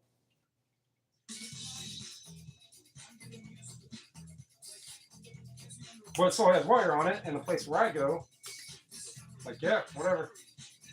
It's got wire on it, right? Yeah. So we got a whole bunch of other junk wire in anyhow, so what's it going to matter if it's got a little bit of electronics on it?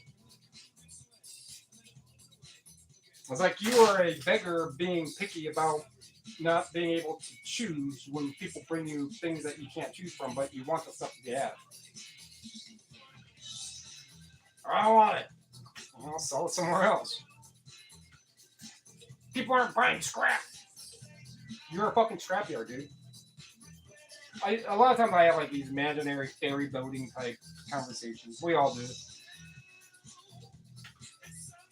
Usually it's about complaining about other people. We have these little tangent off stories. Things that didn't happen, Alex, for 500.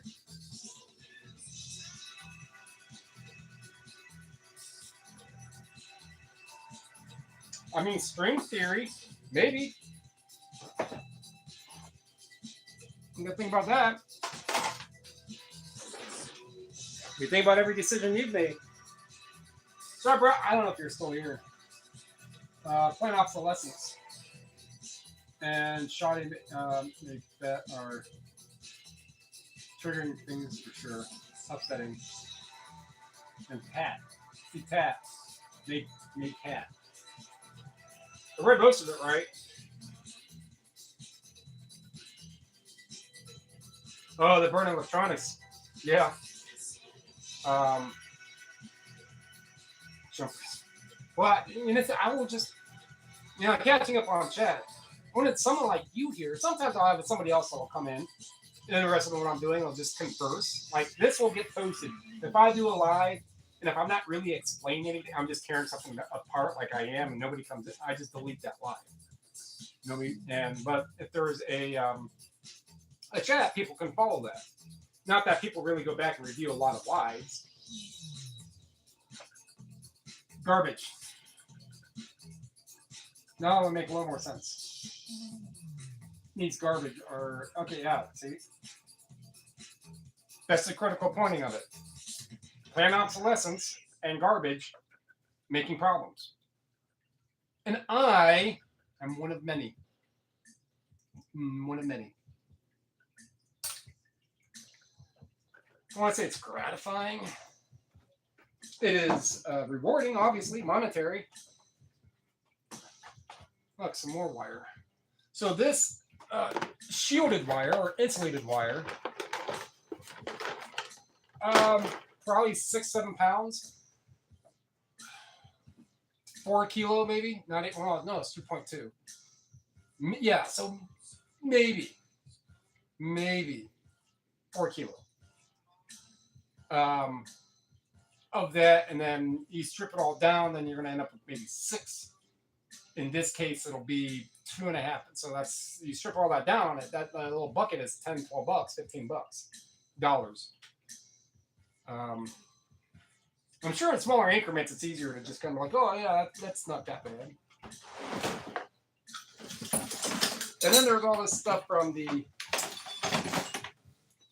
dishwashers. So that's going to be a motor in here, contact. I get this thing out of the way.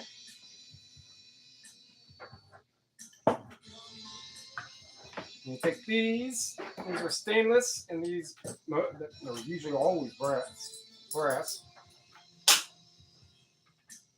And I have my double magnets somewhere. Oh, okay. You get relatively close, about halfway in. I lost my good cutters, the ones that I just bought.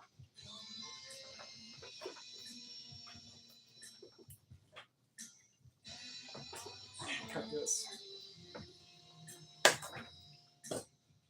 Now that'll go in as brass. Even with the stainless, it's still brass.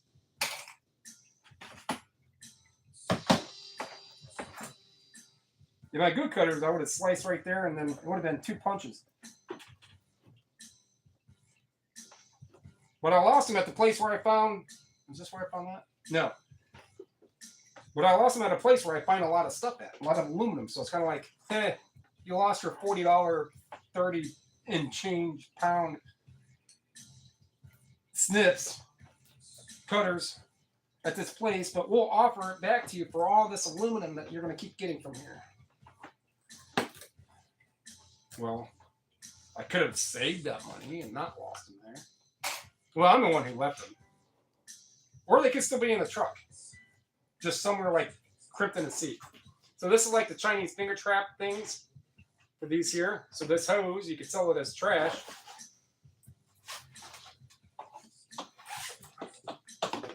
Now, it little bit of stainless.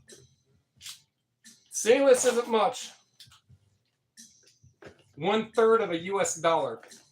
That'll make the pricing make sense. About 30 to 35 cents a pound.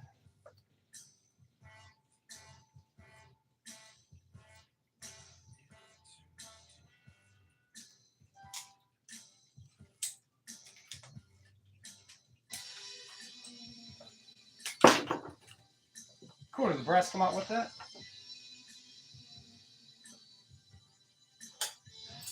Steel. No, no. Well, I could take this brass out.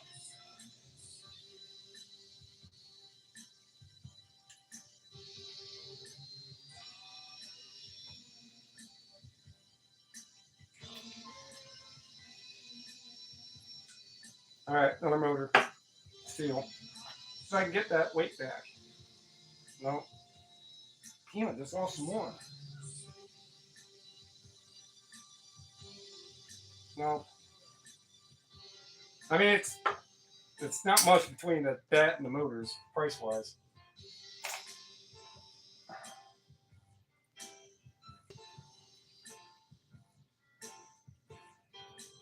Sunday afternoon company. Enjoy your day. See you around next time.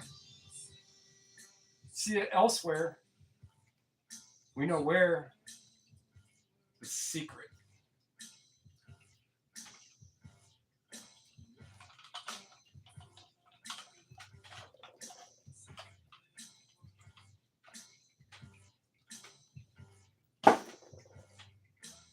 So if I have to crack this open with a hammer, I will.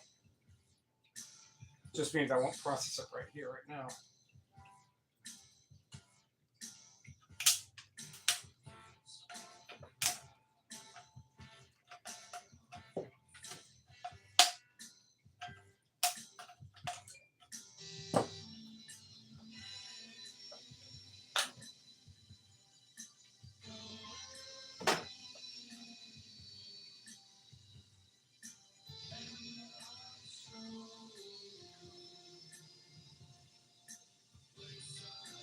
Press that down later.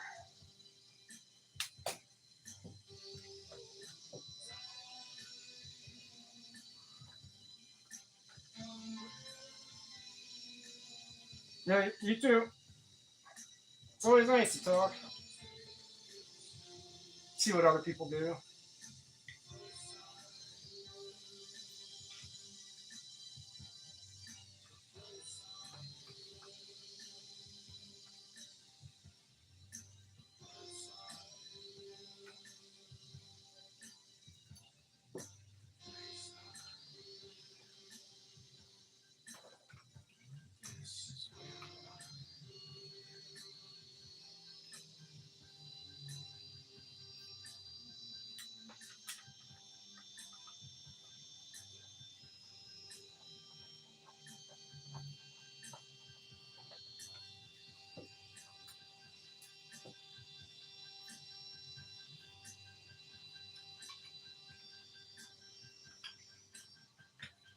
It's going to be just like that, huh?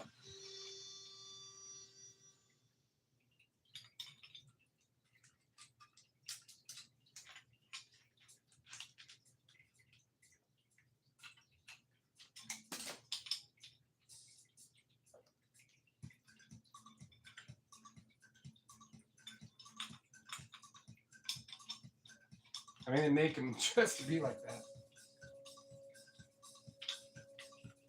I have a hacksaw blade down here.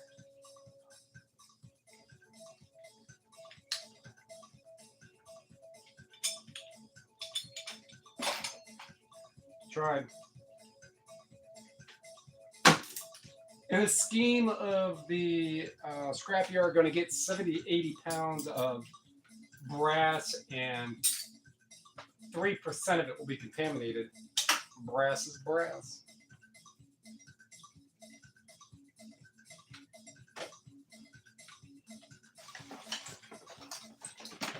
Brass is brass. That's one. Let's see if I can get the rest of these wires and stuff done.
I was hoping it was in aluminum.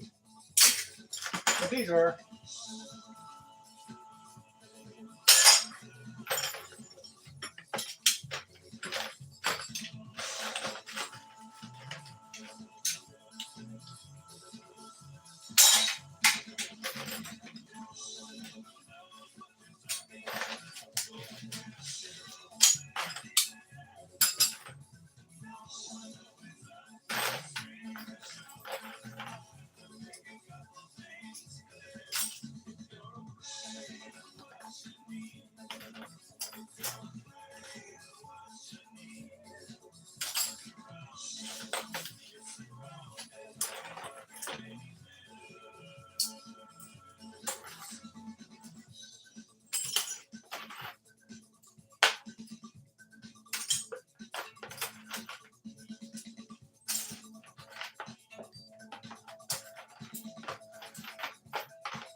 Um,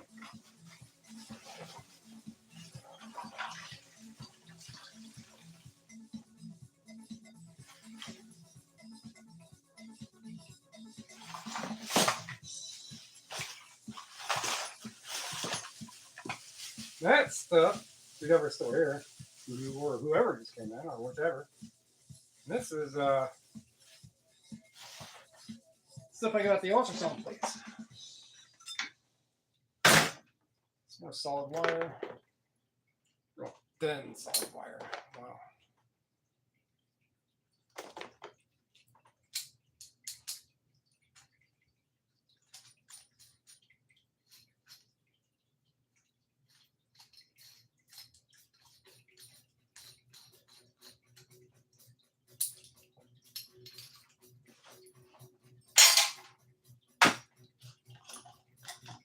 Let's see what all is in some of this. That's just wire. Some more skinny wire. Gold connector. Gold connector.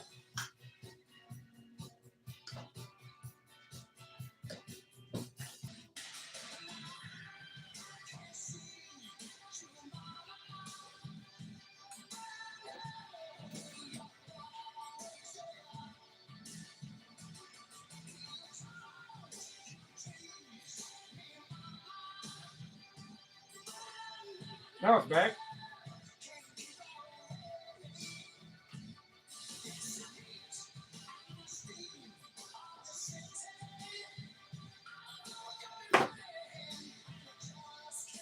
So this record video pinnacle recording box.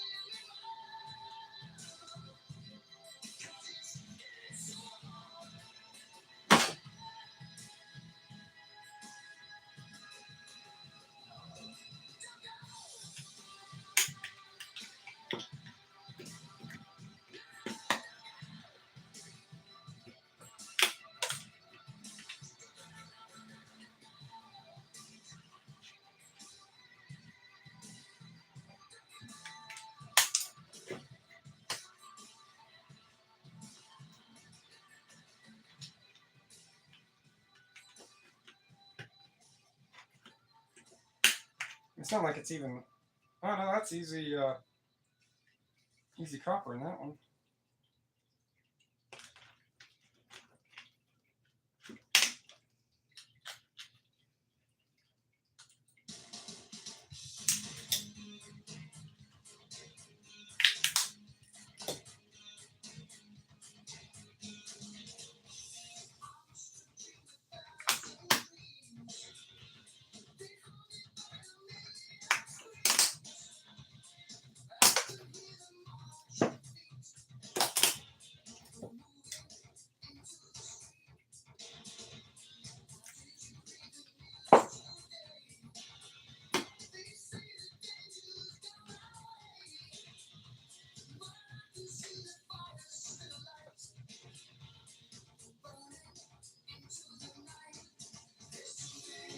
And that was pretty easy to get to. All you gotta do is break that down, get in this, snap that, I can just pull my copper out.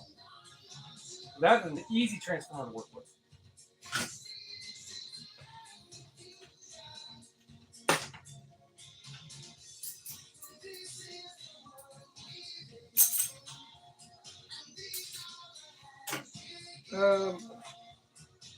Probably steel is the wire. Got left outside, so there's plenty of water in it.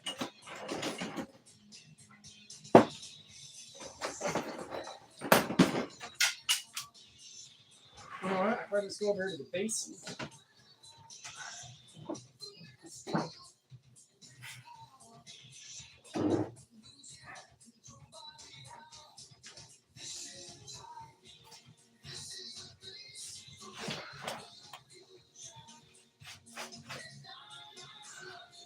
Aluminum wire.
Well, I'm almost done.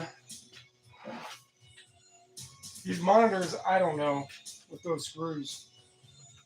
And there's good circuit boards in there. We'll get another pair of gloves on.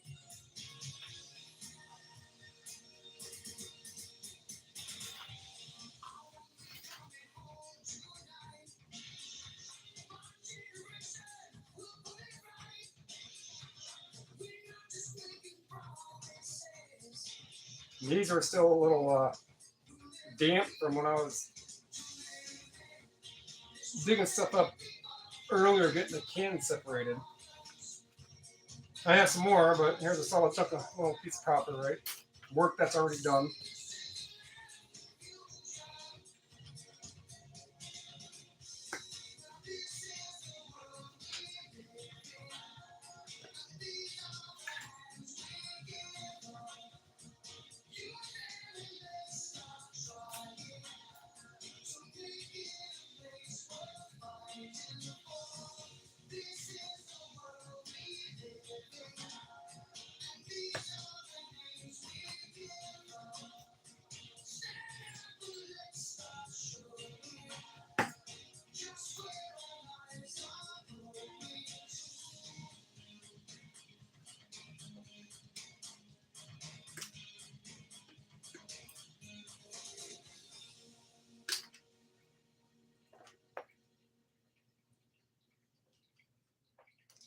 Another solid core. Pre-done.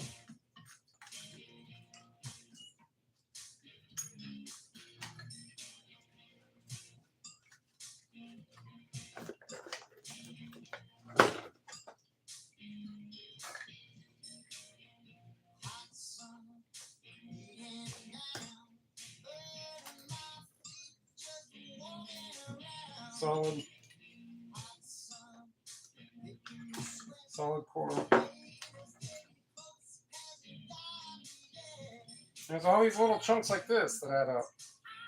And I gotta strip it down, but when you strip down 100 pounds of copper, you know you're gonna result in 100 pounds of copper.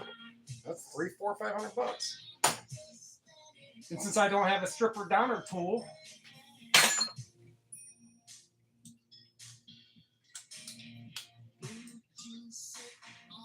my copper just adds up.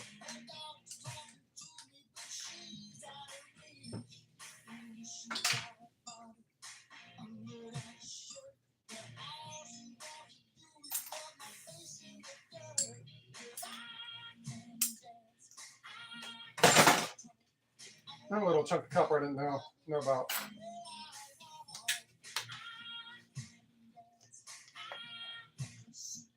Solid in there still.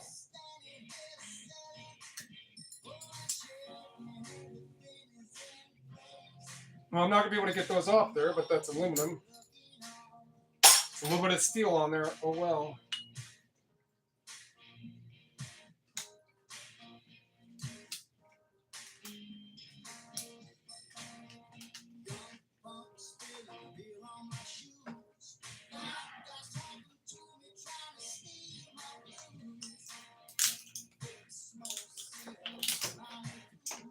That's not what I wanted.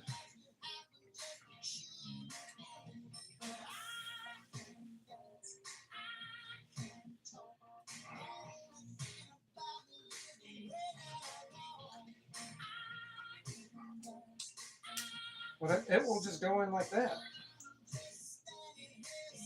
I mean, it's just going in as motor.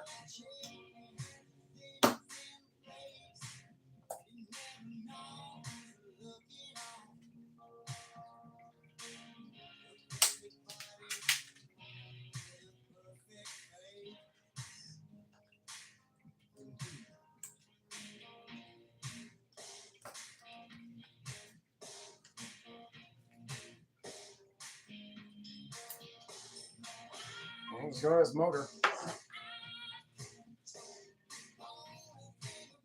And brass.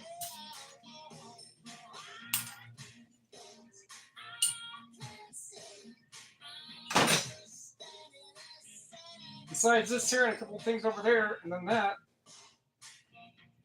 is tits.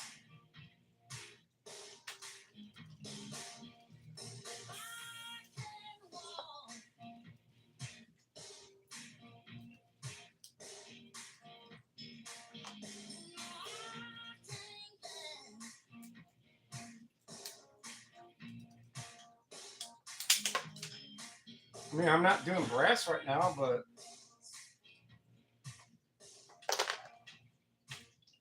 I mean, some other time when I have a bunch of little things here that need taken apart, then I take that apart. But, well, I mean, I still have these things here. I can at least finish up as much as I can.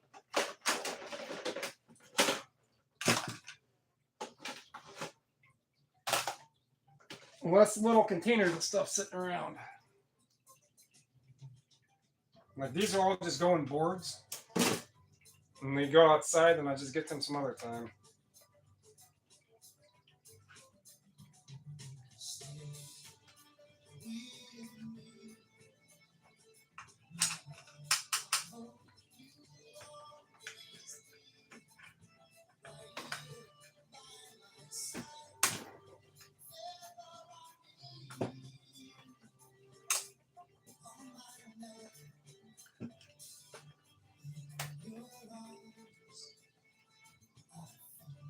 Oh, I need a little, that was just going there like that. Going with the boards, and then when I'm a week or two, probably a couple weeks before I go in and sell circuit boards,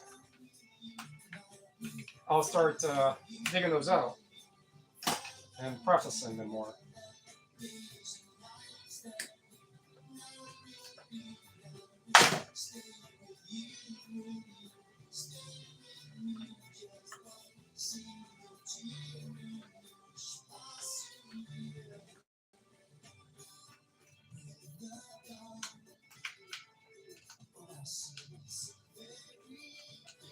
Remember, most communication of any sort is going to have a better board that I've found. So modems, surfboards, routers, maybe even some fax machines.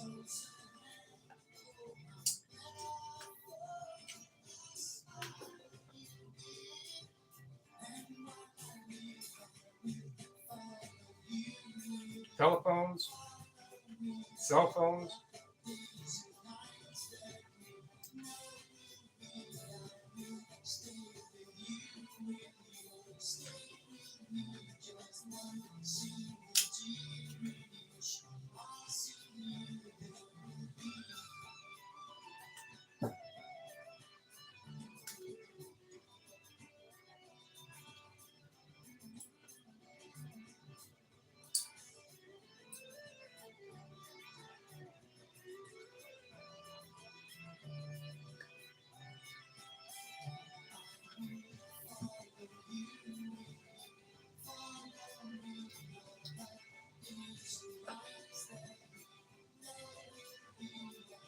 So that's going to be a low grade peripheral board.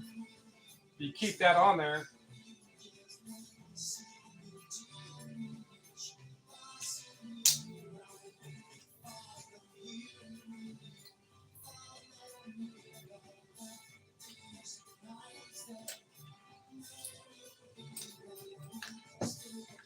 Now it is.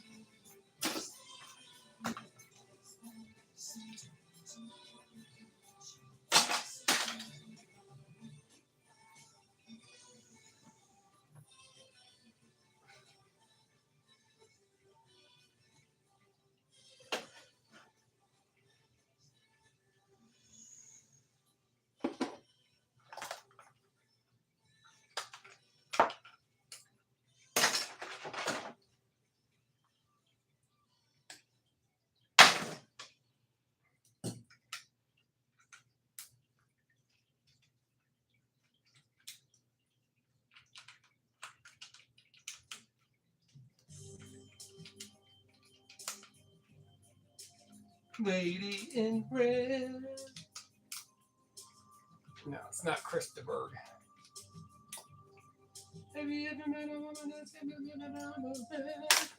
Lady in red.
Now I'm going to try to clip that little bit out of that.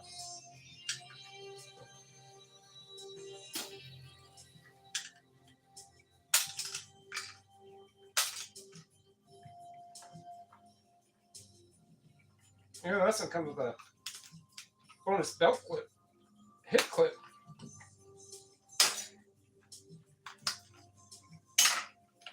fanny packs or hip bags. Those are awesome. I mean, they still make really, really good hip bags. Fanny packs. Because it sits on top of your ass. Or covers your butt.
Now that's going to be a basic pour, but I'll cut that IC out.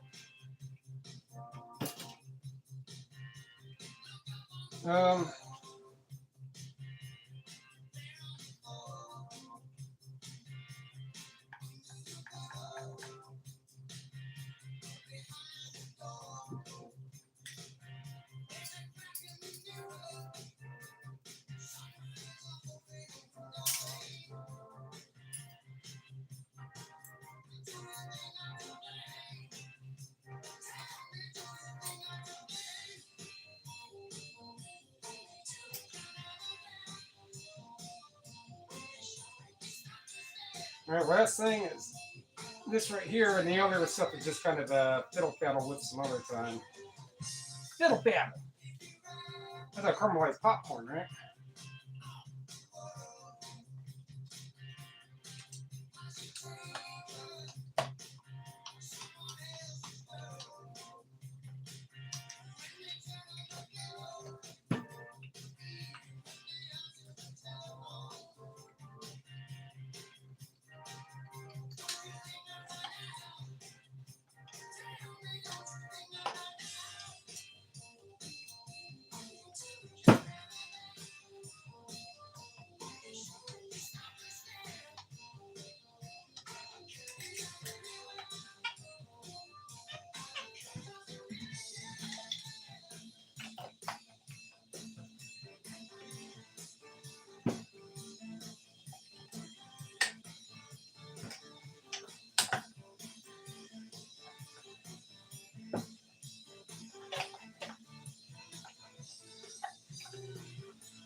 So, next thing I can do is separate that out like that.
Where's it go?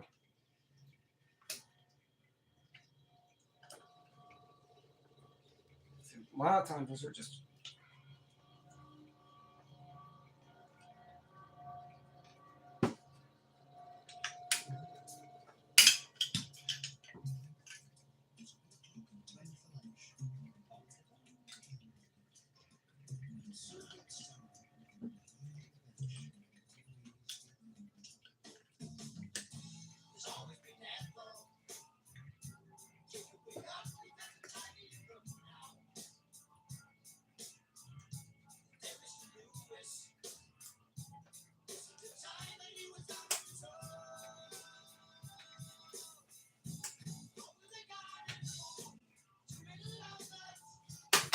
Not really excited about the result of that, but.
Yeah, that's all going to have to be processed down later.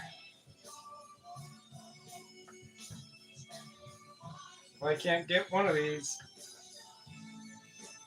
that's going to be in a better posture in order to like really dig into it. Brass handle.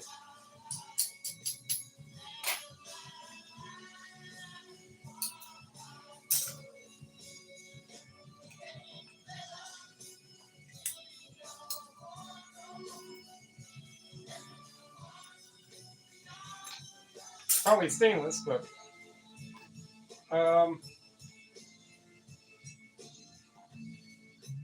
so that's the last thing, and then everything else I just have to kind of neatly put away, find a place for.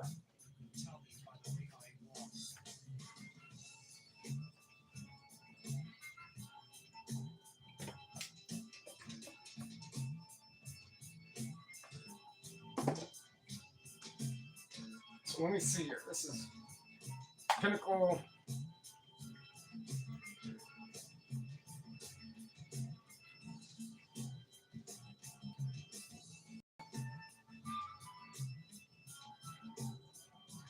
David.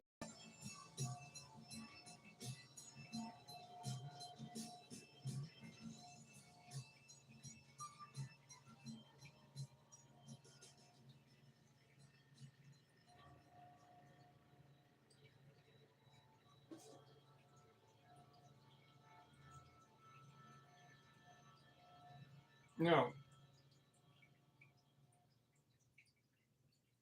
With the power supply, they're $25 listed.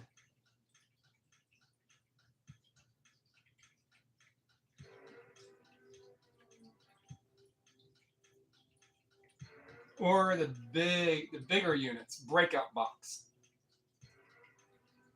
Those are like $60, $70. So that thing can come apart.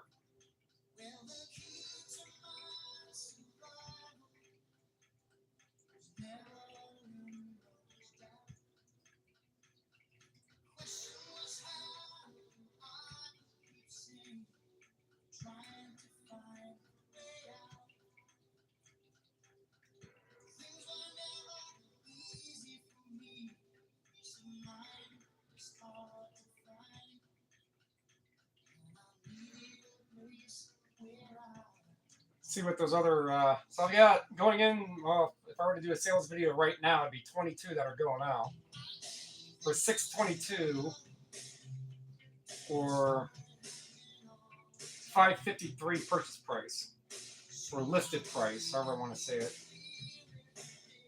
Oh, a lot of mixes, bread and butter, 10 to 30 bucks. It's the volume.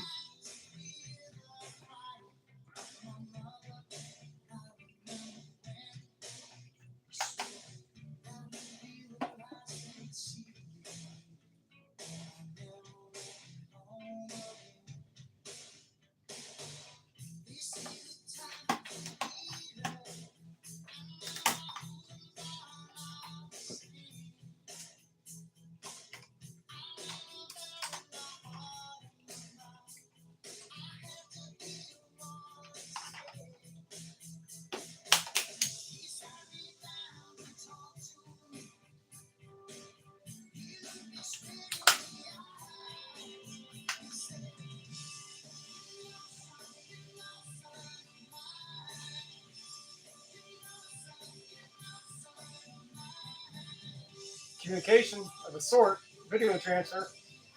It's going board. I mean, it's not a whole lot. It's still going to be at least a low-grade board. A low-grade peripheral, which is like $3 a pound.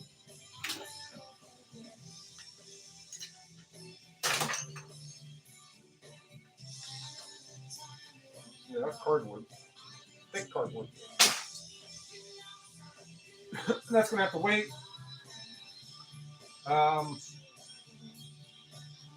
Let me see on what yolks are, because the total amount that I would get out of this of copper is probably going to be like 10% of the copper. I have to go here.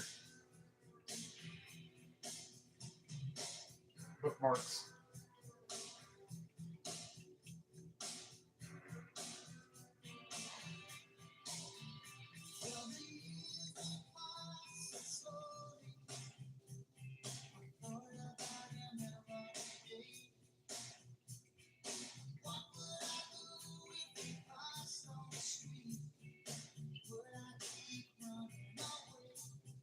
$0.65 a pound. And so that is 1/6 the amount of what copper is.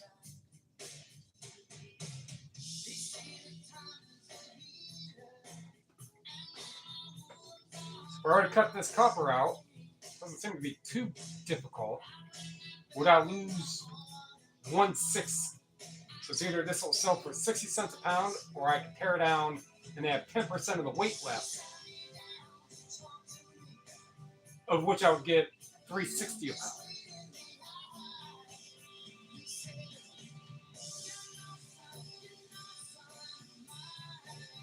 Figure it all out later.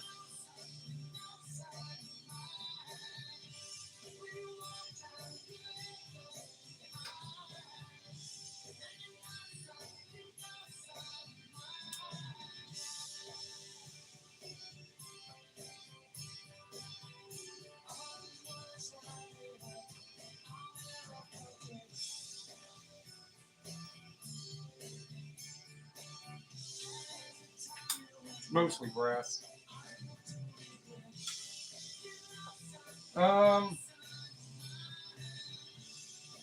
These are easy.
Now I have another one.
All right, I gotta put some of this stuff away.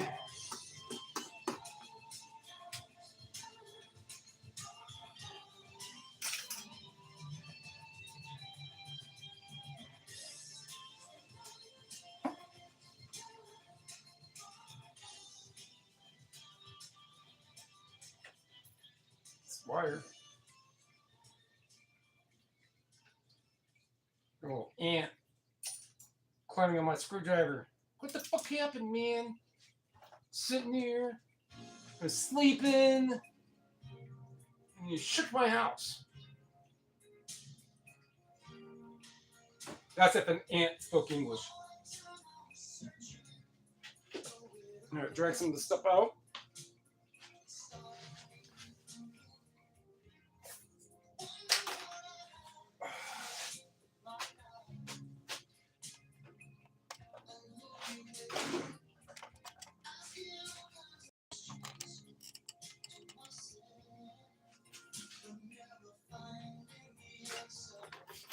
So this right here,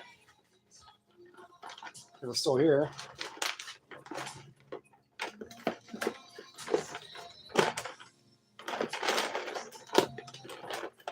This and a couple other pieces is the insulated copper. Got yesterday, so that was pretty good. Go outside with the rest of it.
just put the wire in here for now, I guess.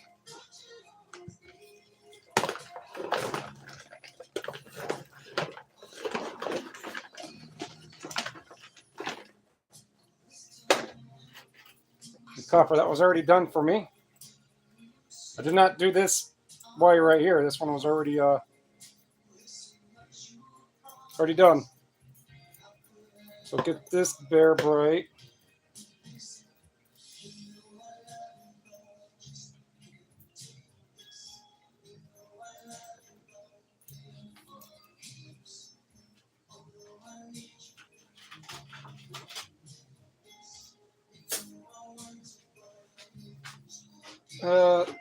This can go outside.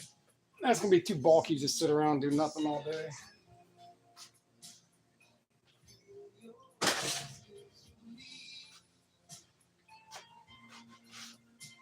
These go out the rest.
Then I don't know if you can.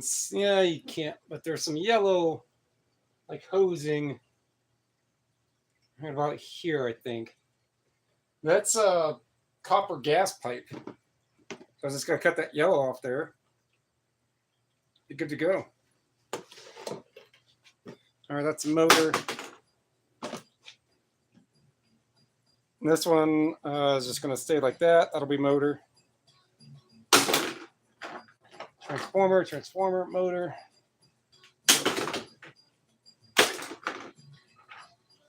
These go, you turn them down like this. Usually I like to get more of them. And that'll be 50 cents a pound for board sort.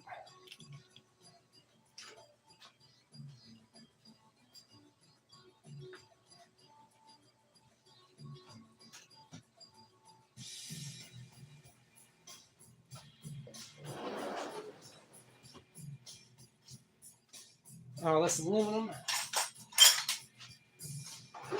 Then the actual scrap.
It's stainless.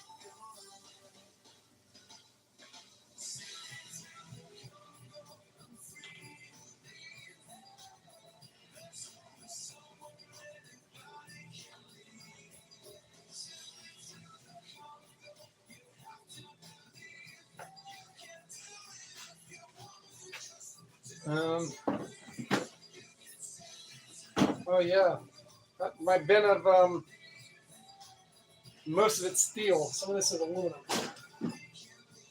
Some of these might, some of these are brass, but it's going to be mainly steel. The only ones I'll take is this one, these ones, because they're aluminum. You ground this one down.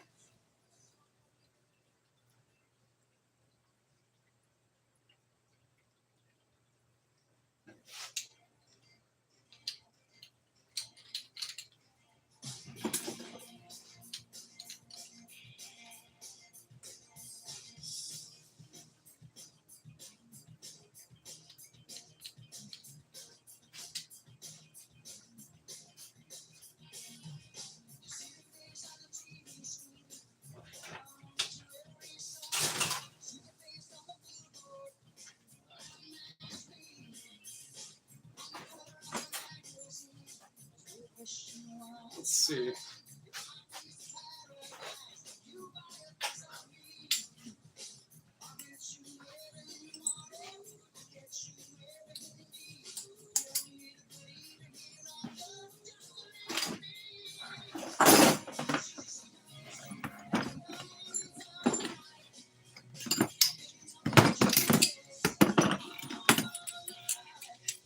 That was brass or aluminum. I'll go with that.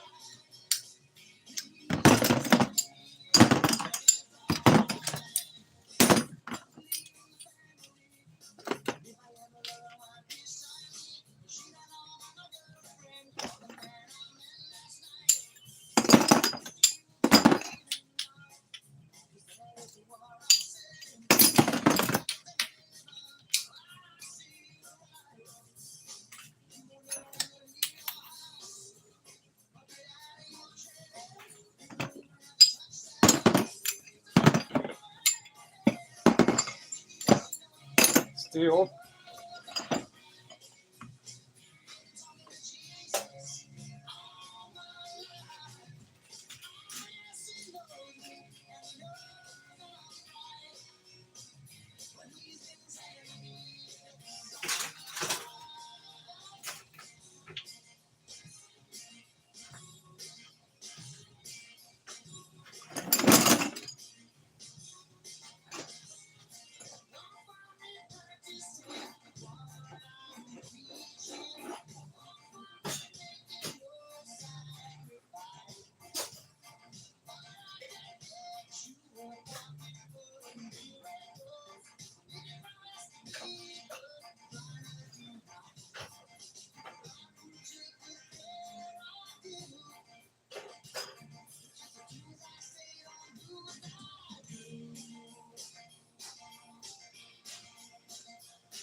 All right, put the rest right there for now.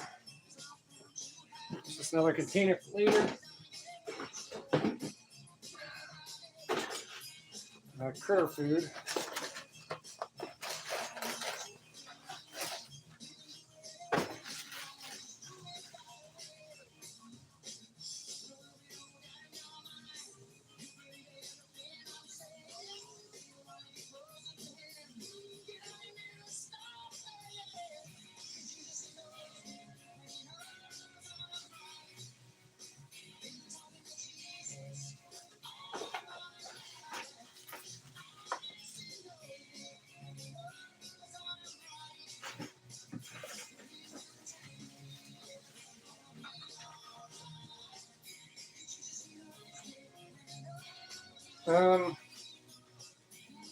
Wire's going to add up quicker than the brass. Leave up the wire for now. Little box. I'll get little box. I don't sell much stuff that would be needed for it, but someone could come in and buy like 8 VHS, which this would fit that perfect. I don't keep a lot of little boxes like that, but I do. Enough to make me famous, man.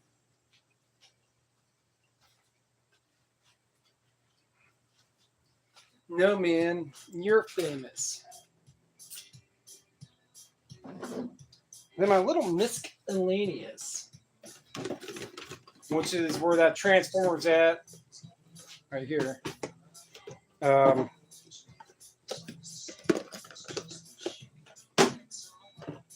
Put my miscellaneous in there. And all that just means the stuff that I gotta tear down later. Instead of it being all, I can actually get these today.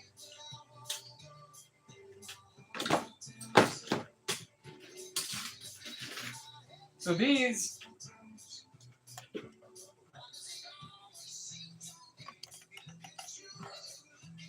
things right here come from electrical meters, and some of them come from plugs. So this is a plug for like a dryer or something. So that's gonna be copper. Those are gonna be brass. Pure tin heatsink. Another one. Pure tin. No idea what this is. It's just a jeweled chain that I found somewhere. I'll add it to my set.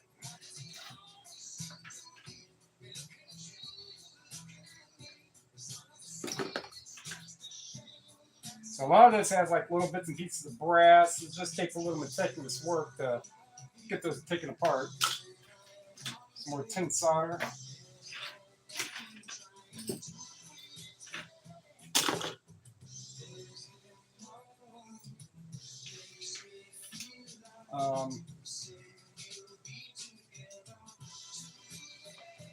Just pretty.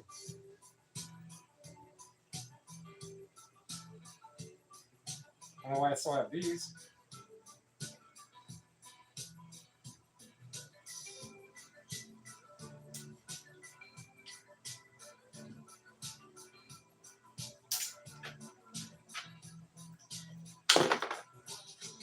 Well, transformer that should have been de-transformerified and sold.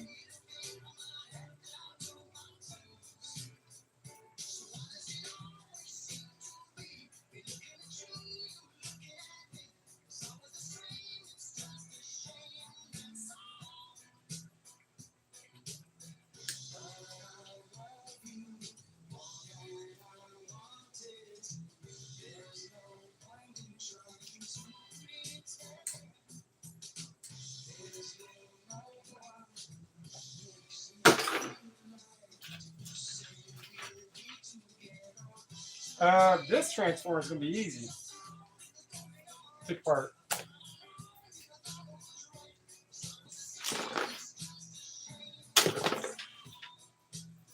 This one, maybe.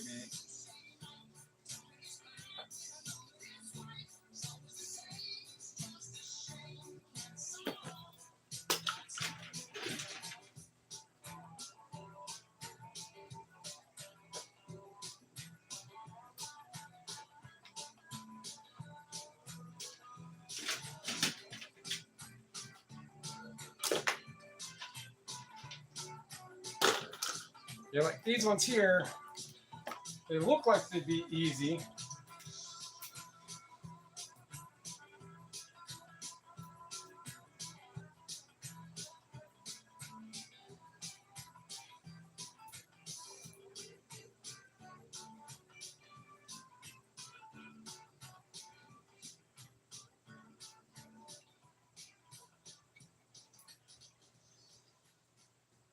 But transformers.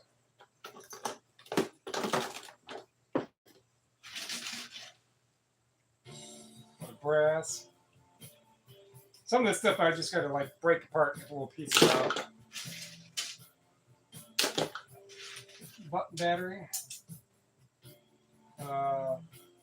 Tin.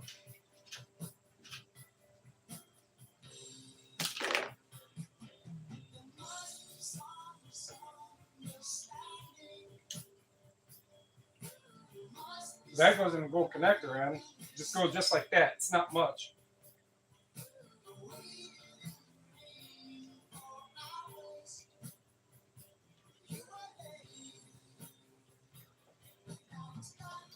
Going like that. Same thing with this. That memory card might actually be worth more than a 2 pennies in circuit board weight.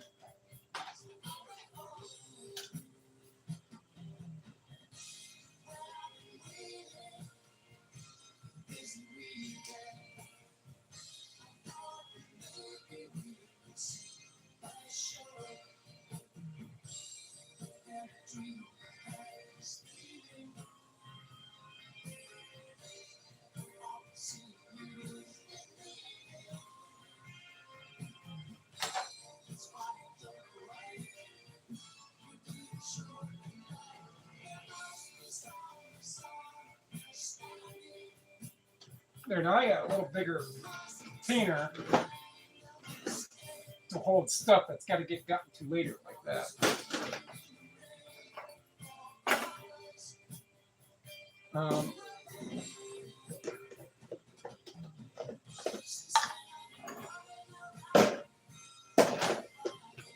Little excessive for what I need it for, but it'll do. I'll just put those all in the brass. Take those apart.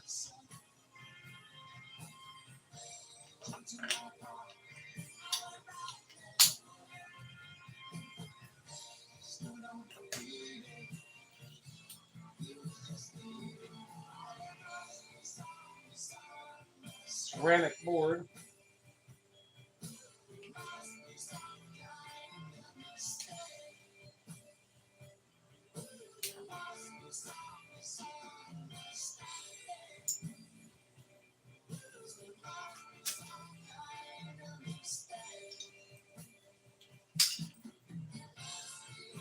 So yeah, let me get my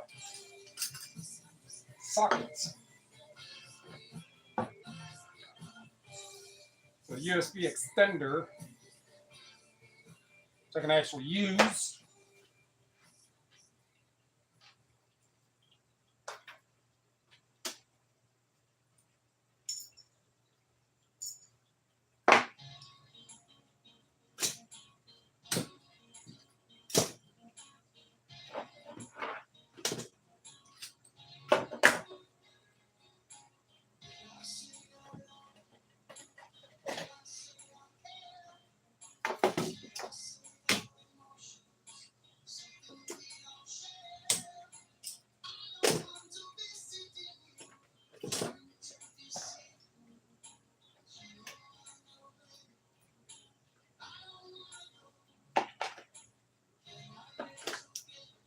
I got a little socket set. Well, I had to move all this stuff around so I can make room for the socket set. I mean, I could put it over there, but there's stuff already on the dryer.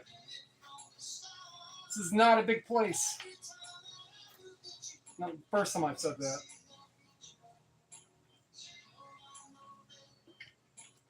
We'll get out of here before too long. Sooner or later.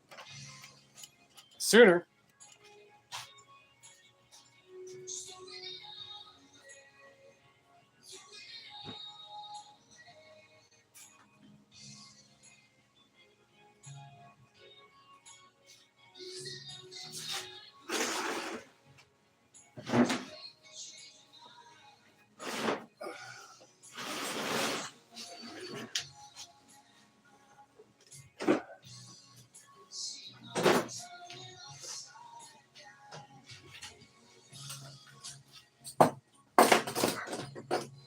Put 5 CDs in. By golly, I'm going to sit here and get some work done. And listen to those 5 CDs.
take those apart later on.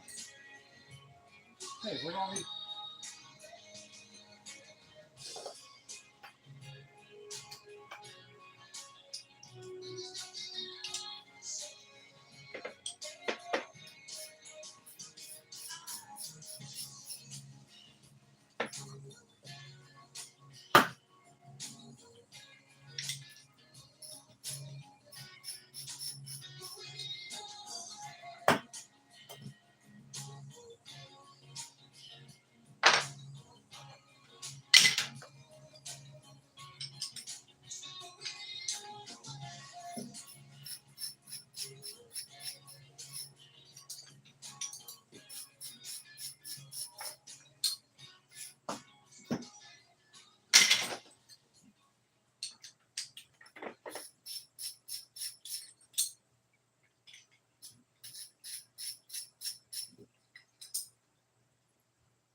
I'm just going as brass. I hate to lose that copper weight, but there's without me like completely just I can smash it. It's hammer time. Not today.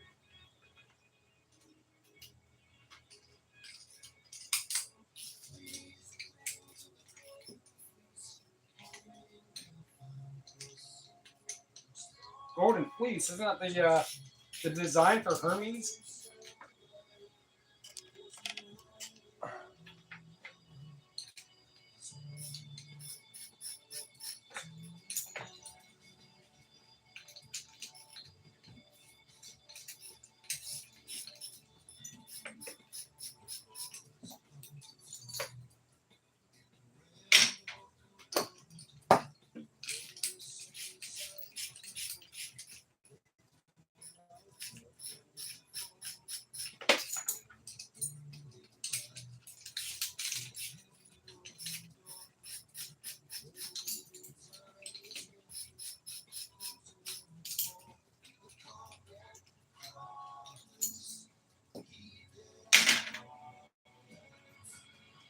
I think that was pretty much. No, you know what? If I can use the force of a ratchet to get some of those screws loose out of the monitors, that's better. Probably use that.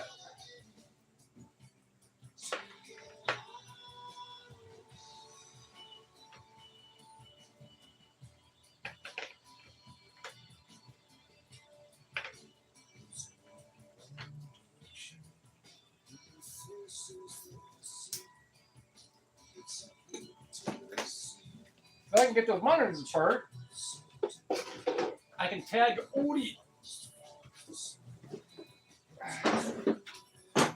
Tag Miss Odie Noodle so she can see what it looks like inside one of those things. First,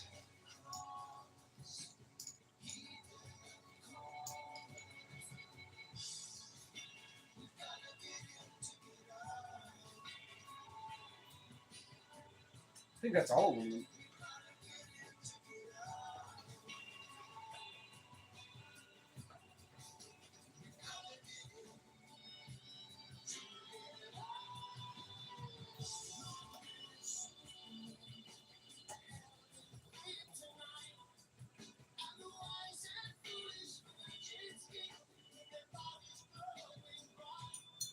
Yeah, those are all aluminum.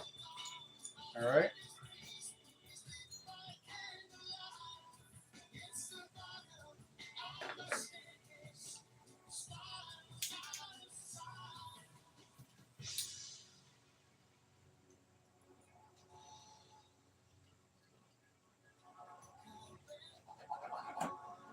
Copper.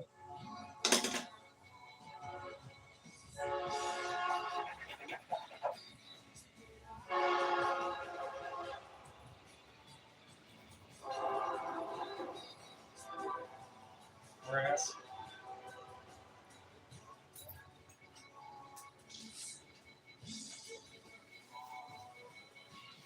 I purple is Yeah.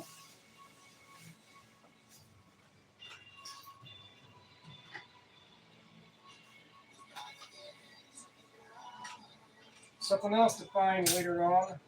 Aluminum. Yeah, those are aluminum.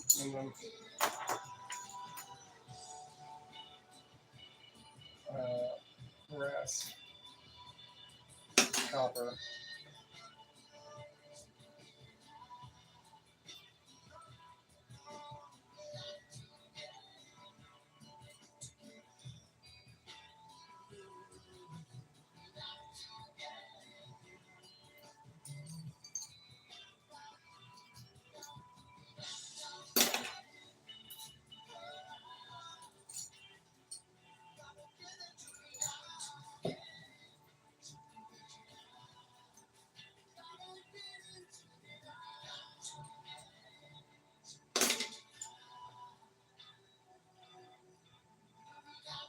Yeah, probably could. But copper is made a little different.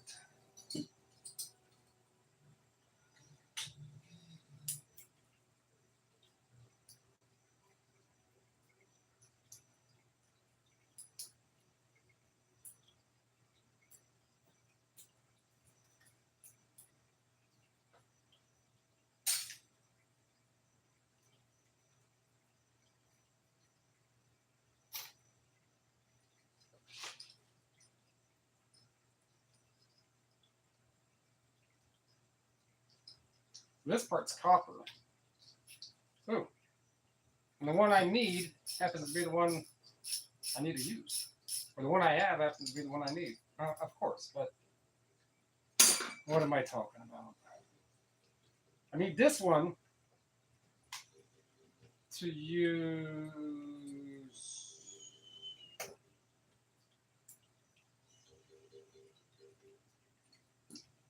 I add it.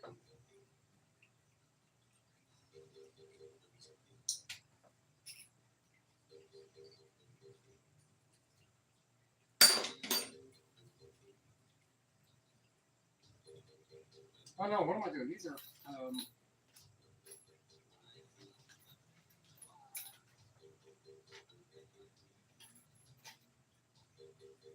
yeah, that's screwdriver one that I need.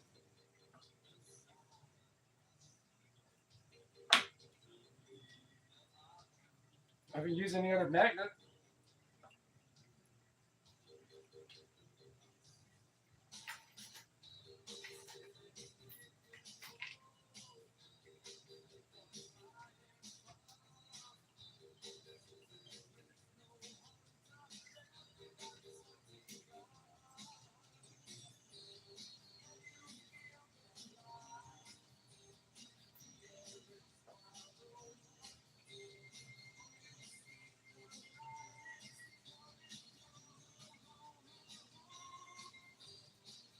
So that's copper. That's brass. That's copper.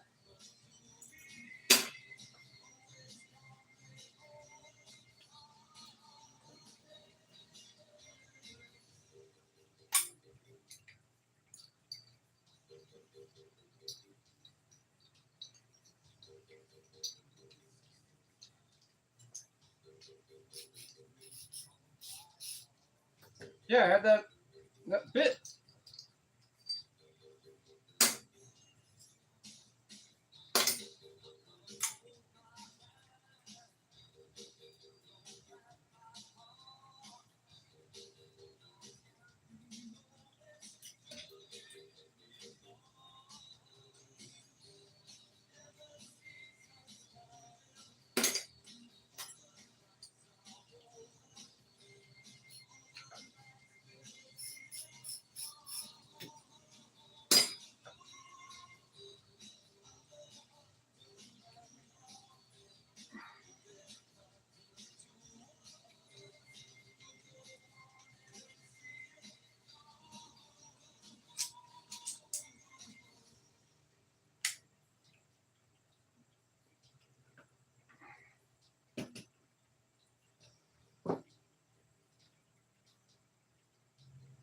More aluminum.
Yeah, so let's see if I can use a Phillips on this thing.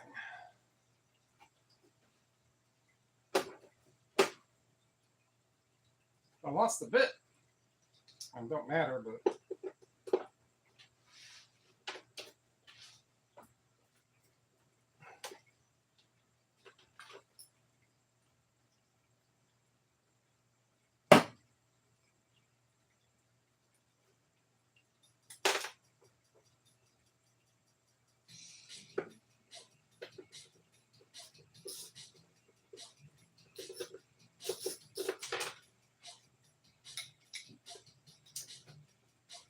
I got 1, 2. Oh, I gotta try to get these other ones.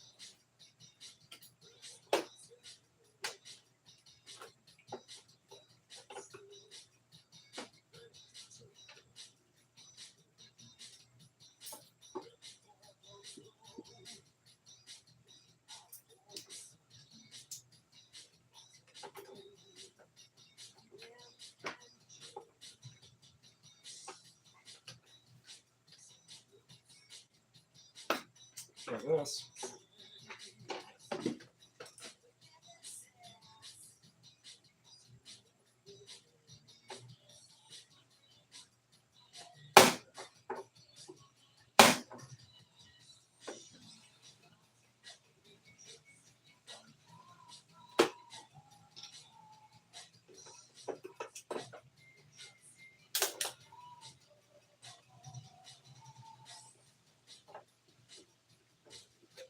So they should come out.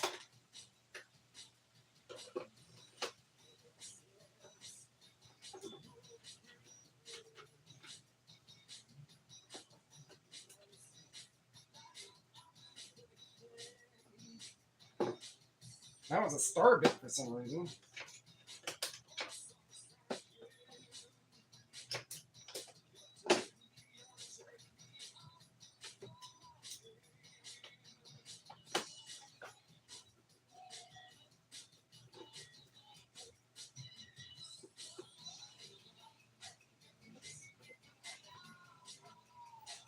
No idea why. I've done plenty of these exact ones, and no idea why these ones are like, no.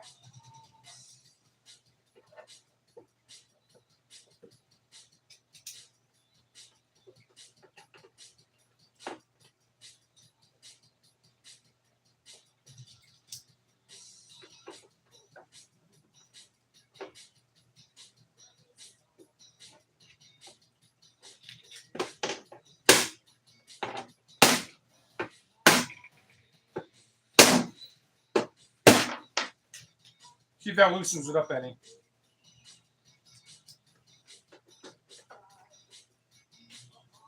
Yeah, I have no idea why those ones are like that. I mean, they're completely stripped. So, one alternative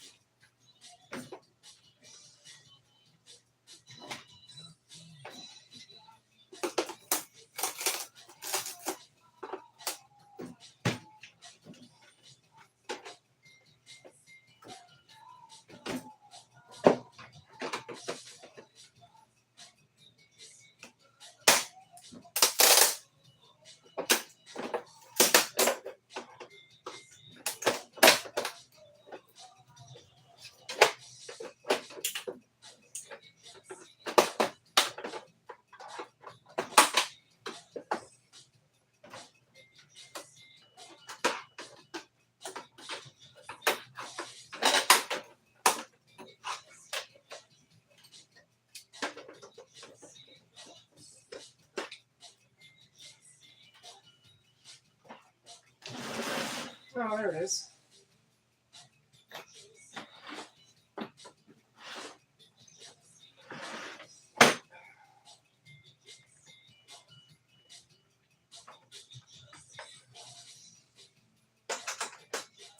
Nope. Almost.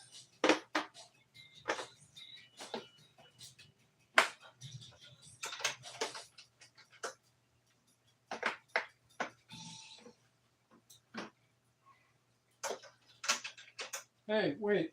I went to the next size. These are in there. The wrong order. Looks like it's about to rain. I can feel it coming in the rain tonight.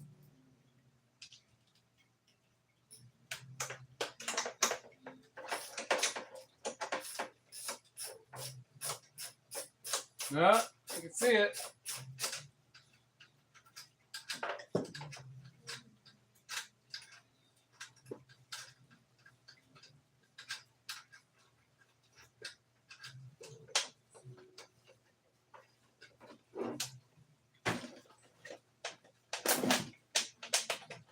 That thing, whatever that is.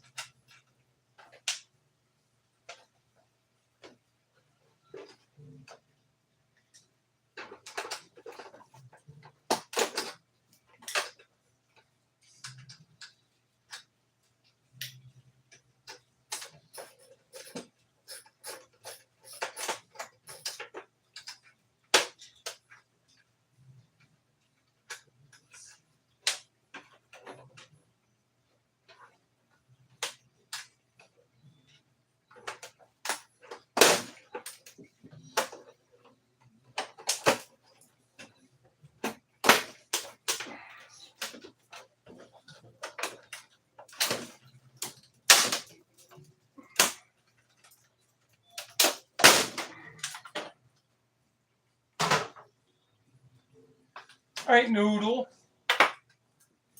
Here you go. I know you're gone, but I got one open.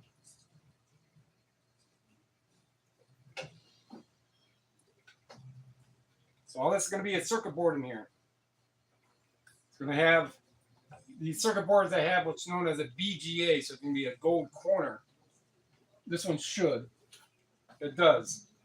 So these chips, so all these chips stay on here, but these chips right here are like $40 a pound. And I have one of these that I already took apart. This is what I'll do.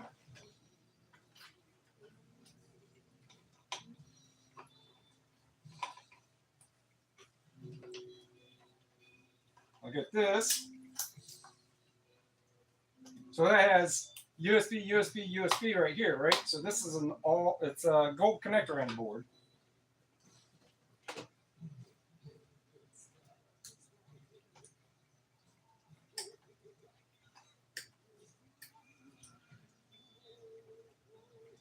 So since those are USBs and that's a USB right here.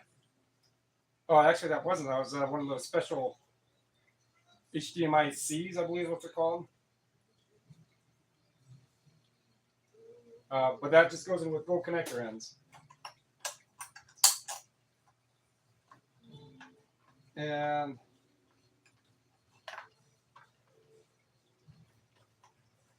those are on there with some sort of springing tension. Got this right here. Let's start taking some of the smaller stuff apart.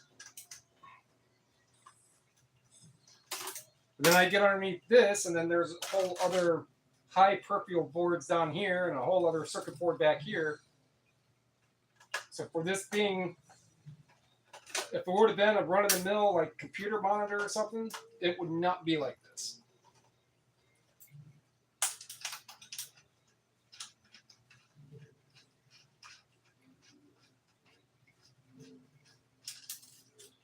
So this is all a aluminum tin. This probably isn't.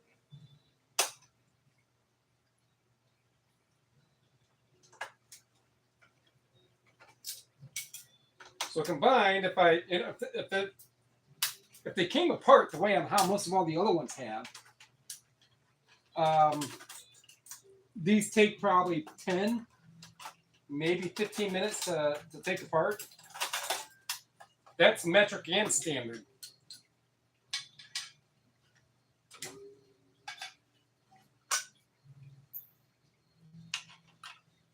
Always check your razors.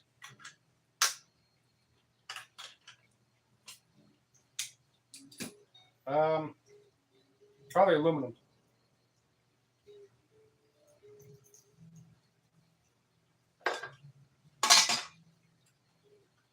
So I'll take this here.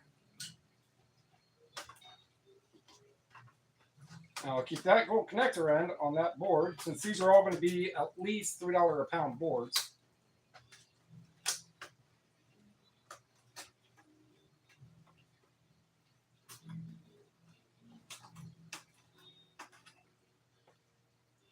Wire. Oh yeah, I can see the gold stuff down here. Mm-hmm. Like those French fried potatoes. Mm-hmm.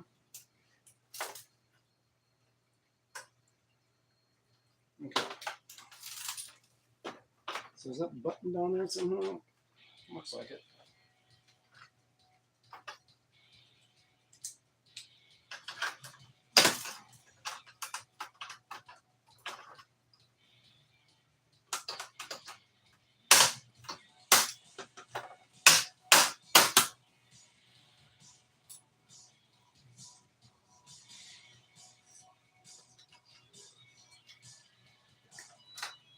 Brass.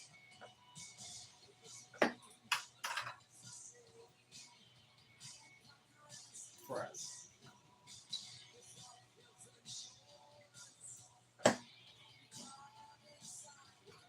Wire. Gold connector end.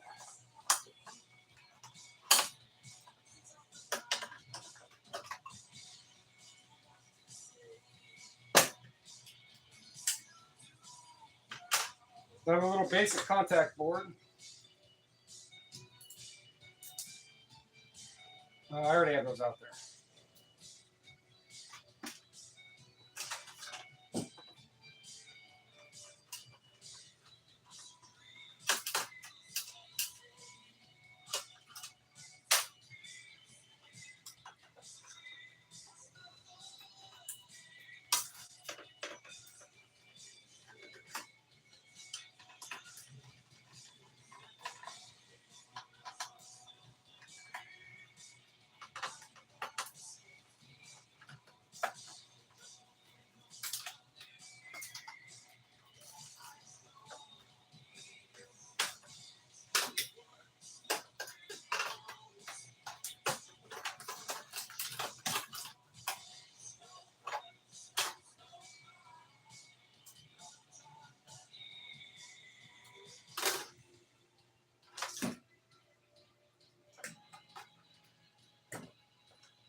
I'm going to need to take the this thing off.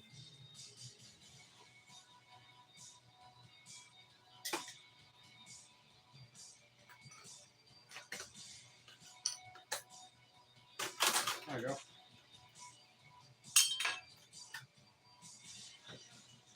That's going to be a low grade board. It might be high grade because of this VGA.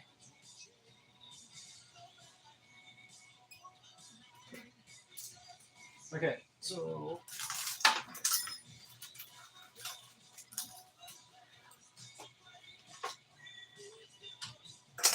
now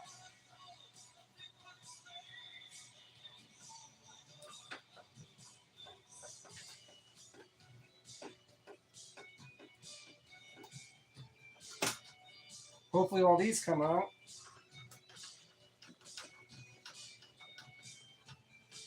And then this, even with this steel on here, we'll just go as aluminum. Because the yard I go to is pretty cool.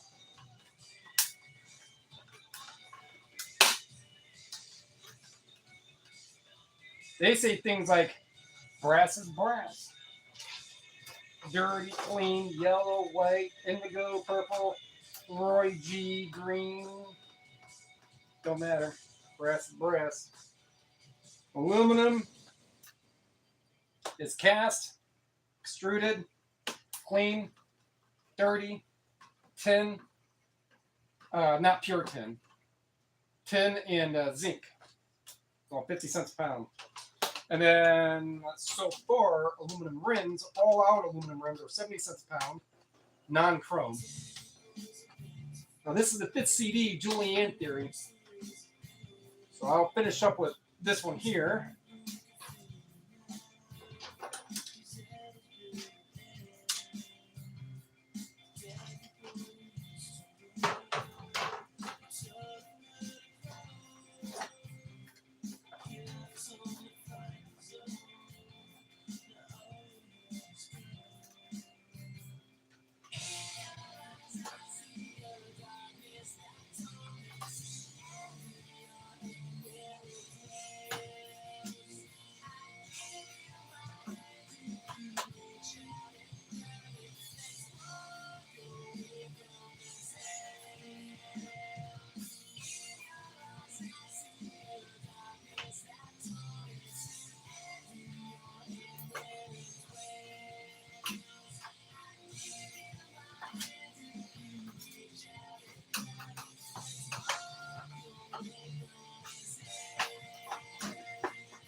So I gotta feel like it's these other ones here.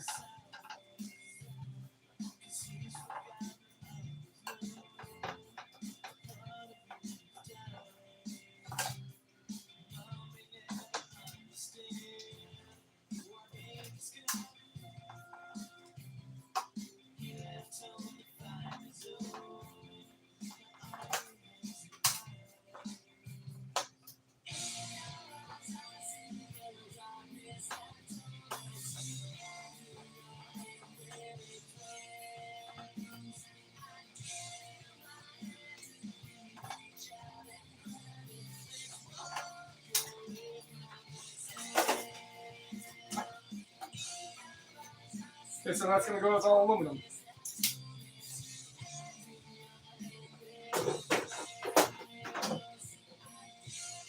And look at those boards. This is where I like getting this stuff.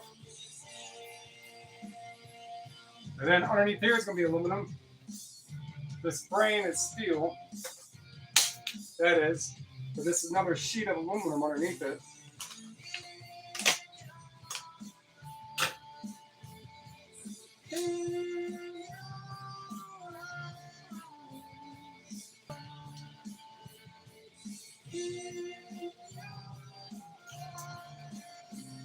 Okay, so let's get out what I've already got here.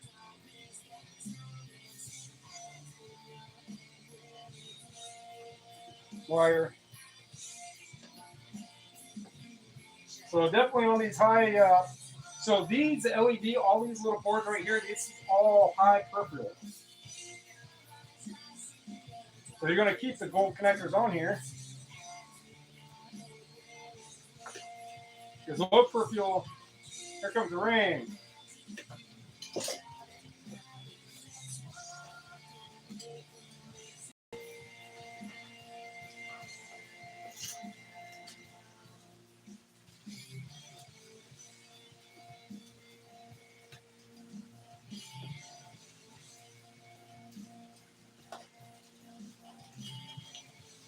Because high peripheral is like $5.75 a pound or something, and low grade peripheral is like $3.10 a pound.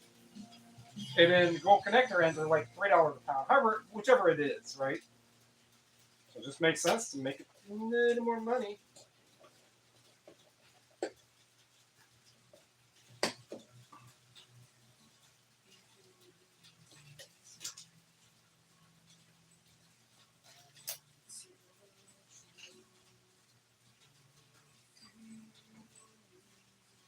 I mean, doesn't matter. I could probably just stay on there.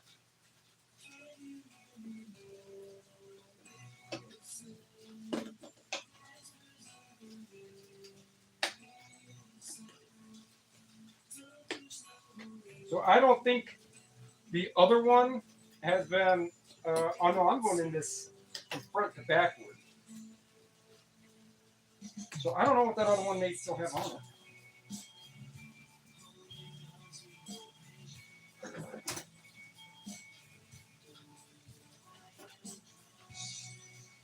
I'm gonna get my blade.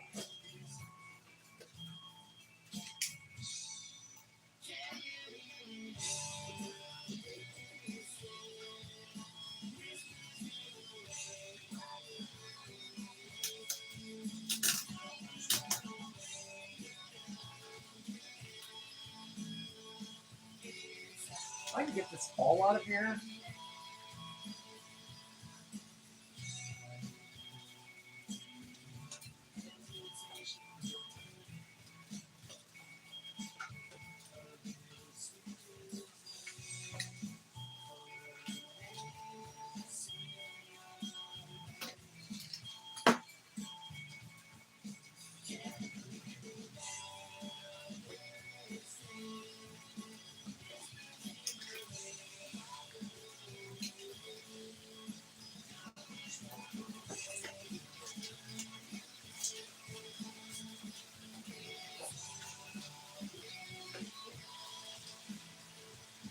That's why those are high end, because this is easy work. He said, for these things here, there's not a whole bunch of junk on it, but there's a bunch of gold on it. And that bigger stuff, I'm not going to keep that around to wait, process it later, and extract all the gold and ribbon cables. RAM and computer CPUs from now on, yeah, I will keep those. Oh, that hurts. Oh, I already cut that.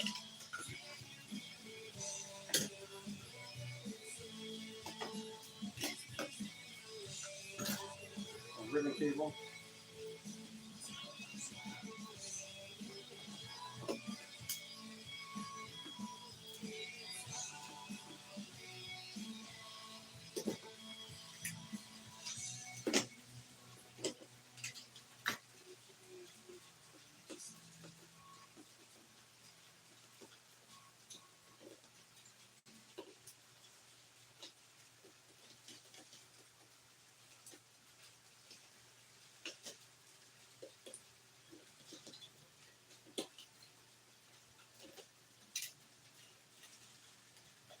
It'd be great if those weren't the things holding it up.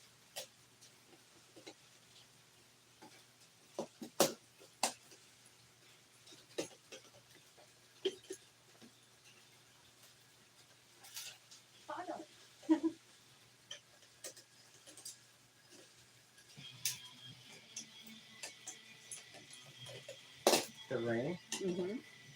That's what I thought you meant. I thought maybe you're coming down here and say, finally you played Julianne theory. No. I'm saying that about the rain. Oh. Yeah, I don't want to make it too much upstairs, but I opened up the bedroom window as soon as I started soft pouring. Well, if you're watching my stream, I was commentating it as it was about to come. I'm like, oh, it's time to get windy. I think you're going to do it. No.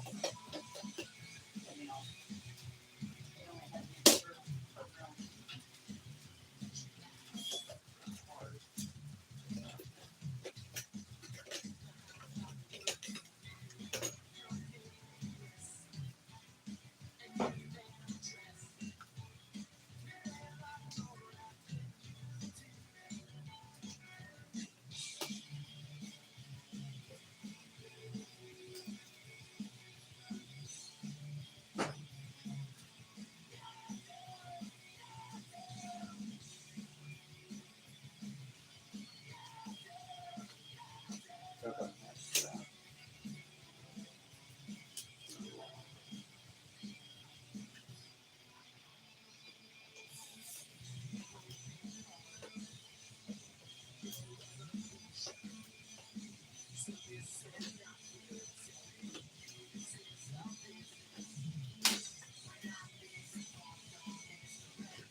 They're looking out there like they're mad now. Like, the rain fucking go away.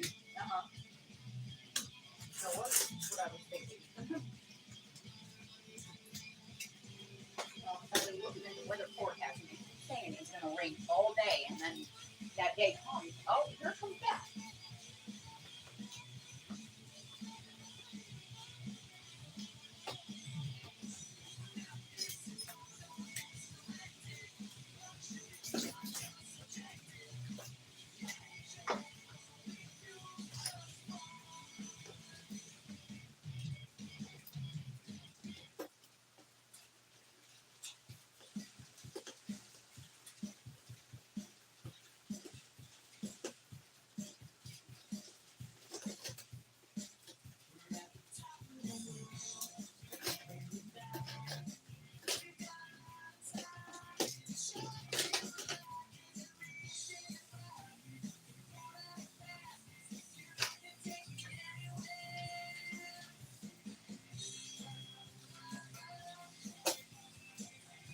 Nice little chunky piece of aluminum, too.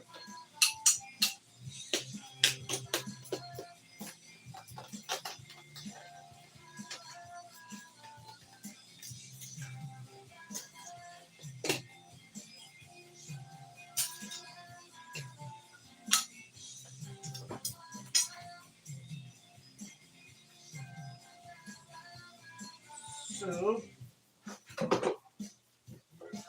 aluminum and steel, a lot of aluminum, mostly aluminum.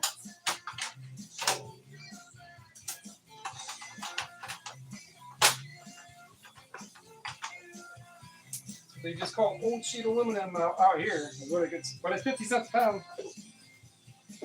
With that steel on there, that's $2 in aluminum. I mean, that's got to be five pounds. If it was straight aluminum, it'd be obviously less, but.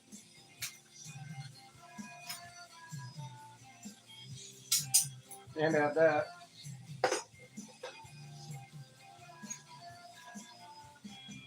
So these boards, what would I end up doing to these? Nothing. Anything that it's going to be worthwhile. That might be a high grade.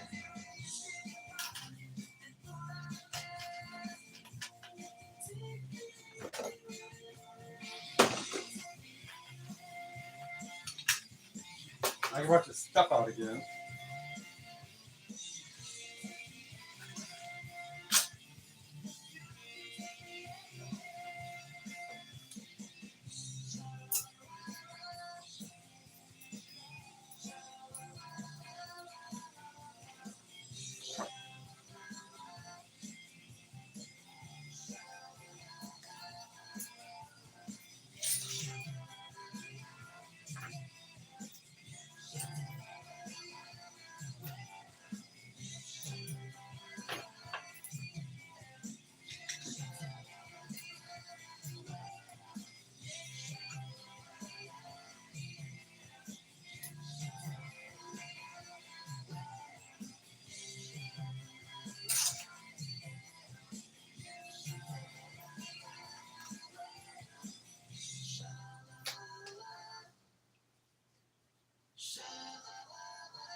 So at least I know that I can tear that monitor apart like that.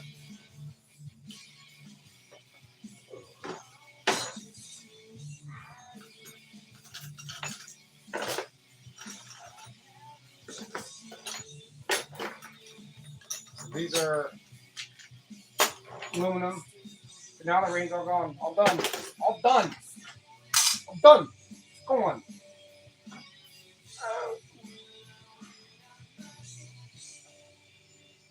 Besides closing up this bin and tossing off some trash.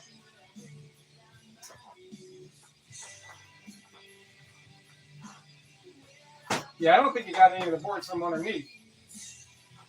So all I have to do is try to get one of these. Hey, wait, what? I can't. All right. let's see here.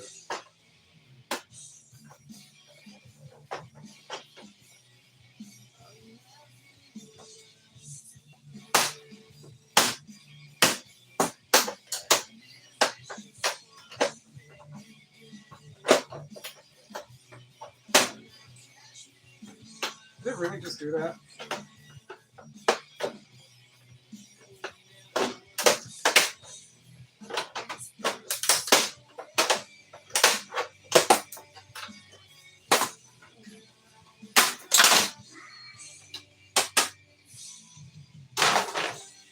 Looks like we're here for a little longer, folks.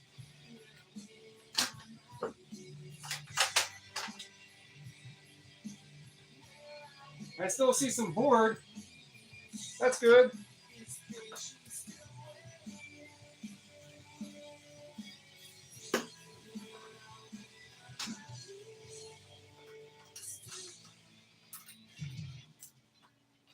That's why a lot of this stuff just gets set aside. But hey, I'll deal with it in a little bit of a later time.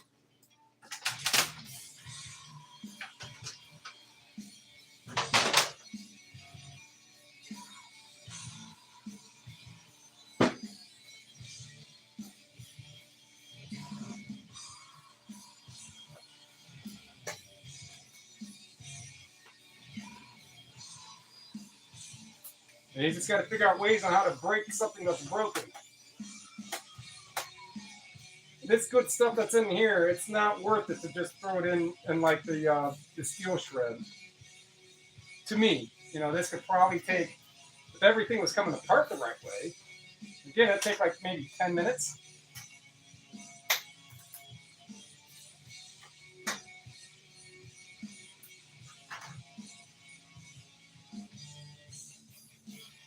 That's not part of it though.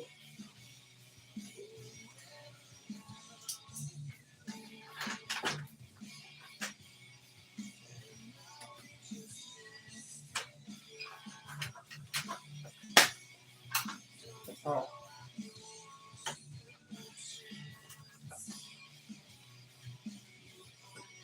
Alright, so this, we got most of it.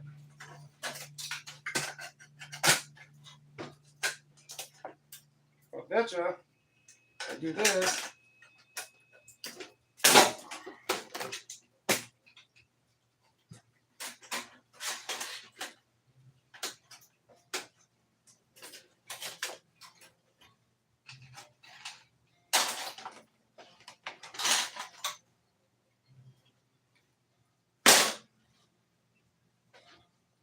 Now I got my eyes on the prize.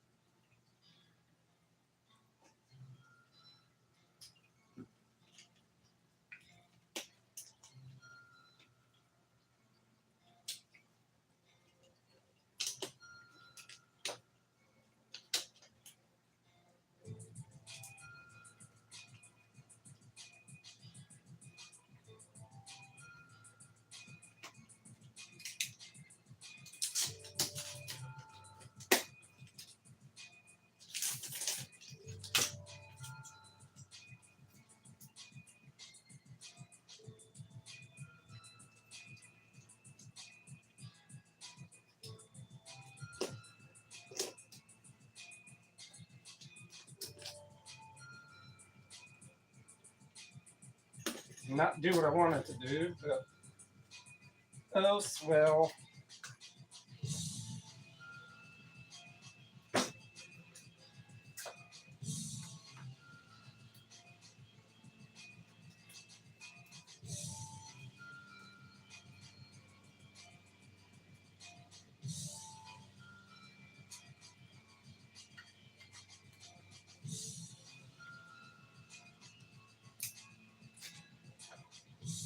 Steel.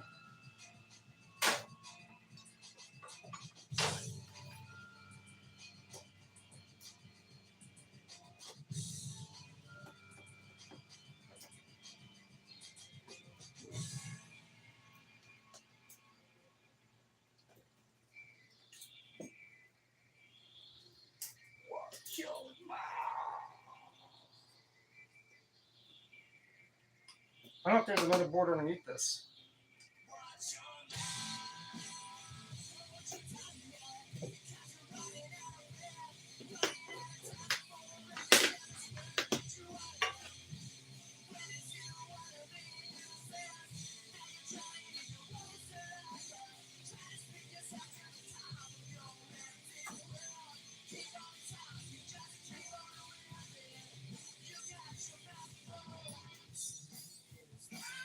Well, come on, Rigby. Coming to tell on yourself.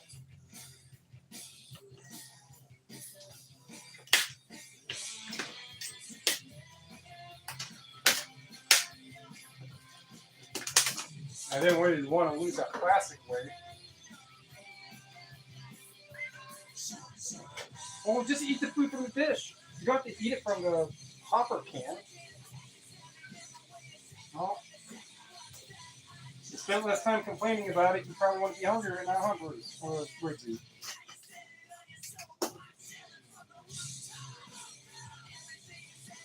So that's all going to be on a copper bag. This is all copper. This board, all copper.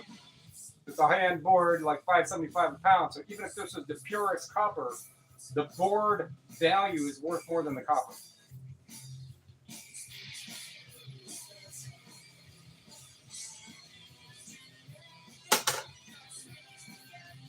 And then all this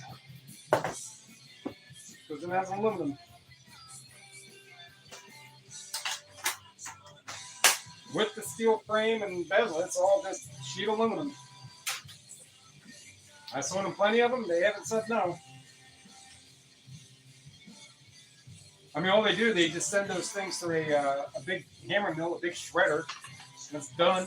Magnet picks up all the steel, and then you've got the aluminum. And that's why those places, that's why they like to have a better ratio on it.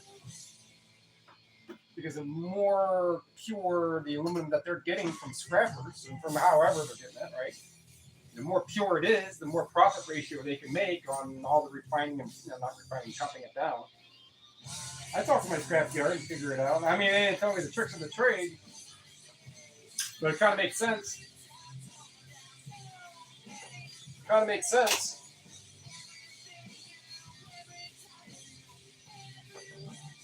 People bring stuff they find for free or super cheap in the trash or job sites. Scrapyard buys it for a cheap price, good enough to entice people to come back.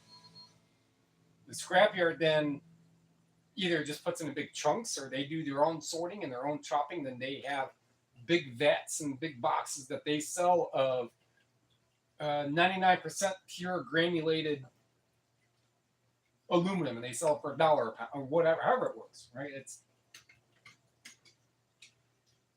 called the market. That's my understanding. People buy stuff for cheap, and then they mark it up to make it for costs. Holy shit, that's how businesses are run.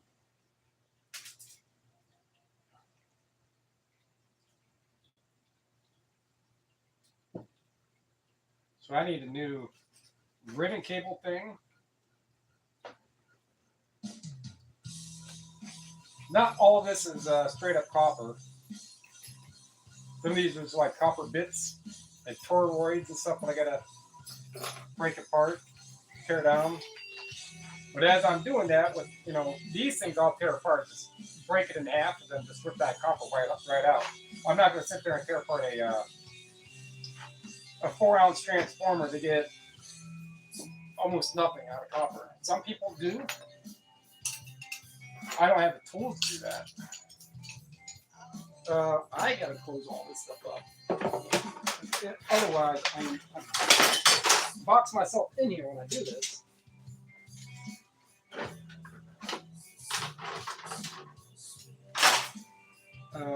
Get this.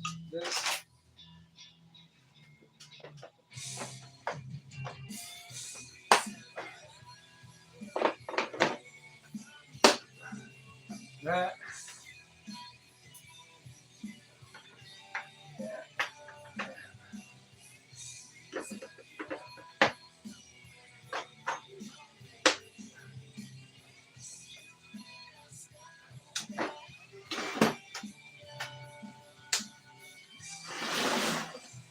Let's move that.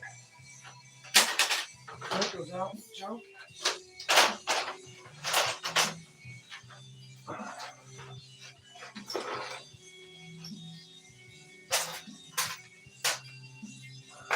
Like case. Let's move that.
That actually weighs quite a bit because it's copper board.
That's going to go to another. Actually, that bin, I just put that in, actually. All right, let's go wrap that one up. Any new comments? Doesn't look like it. Appreciate it.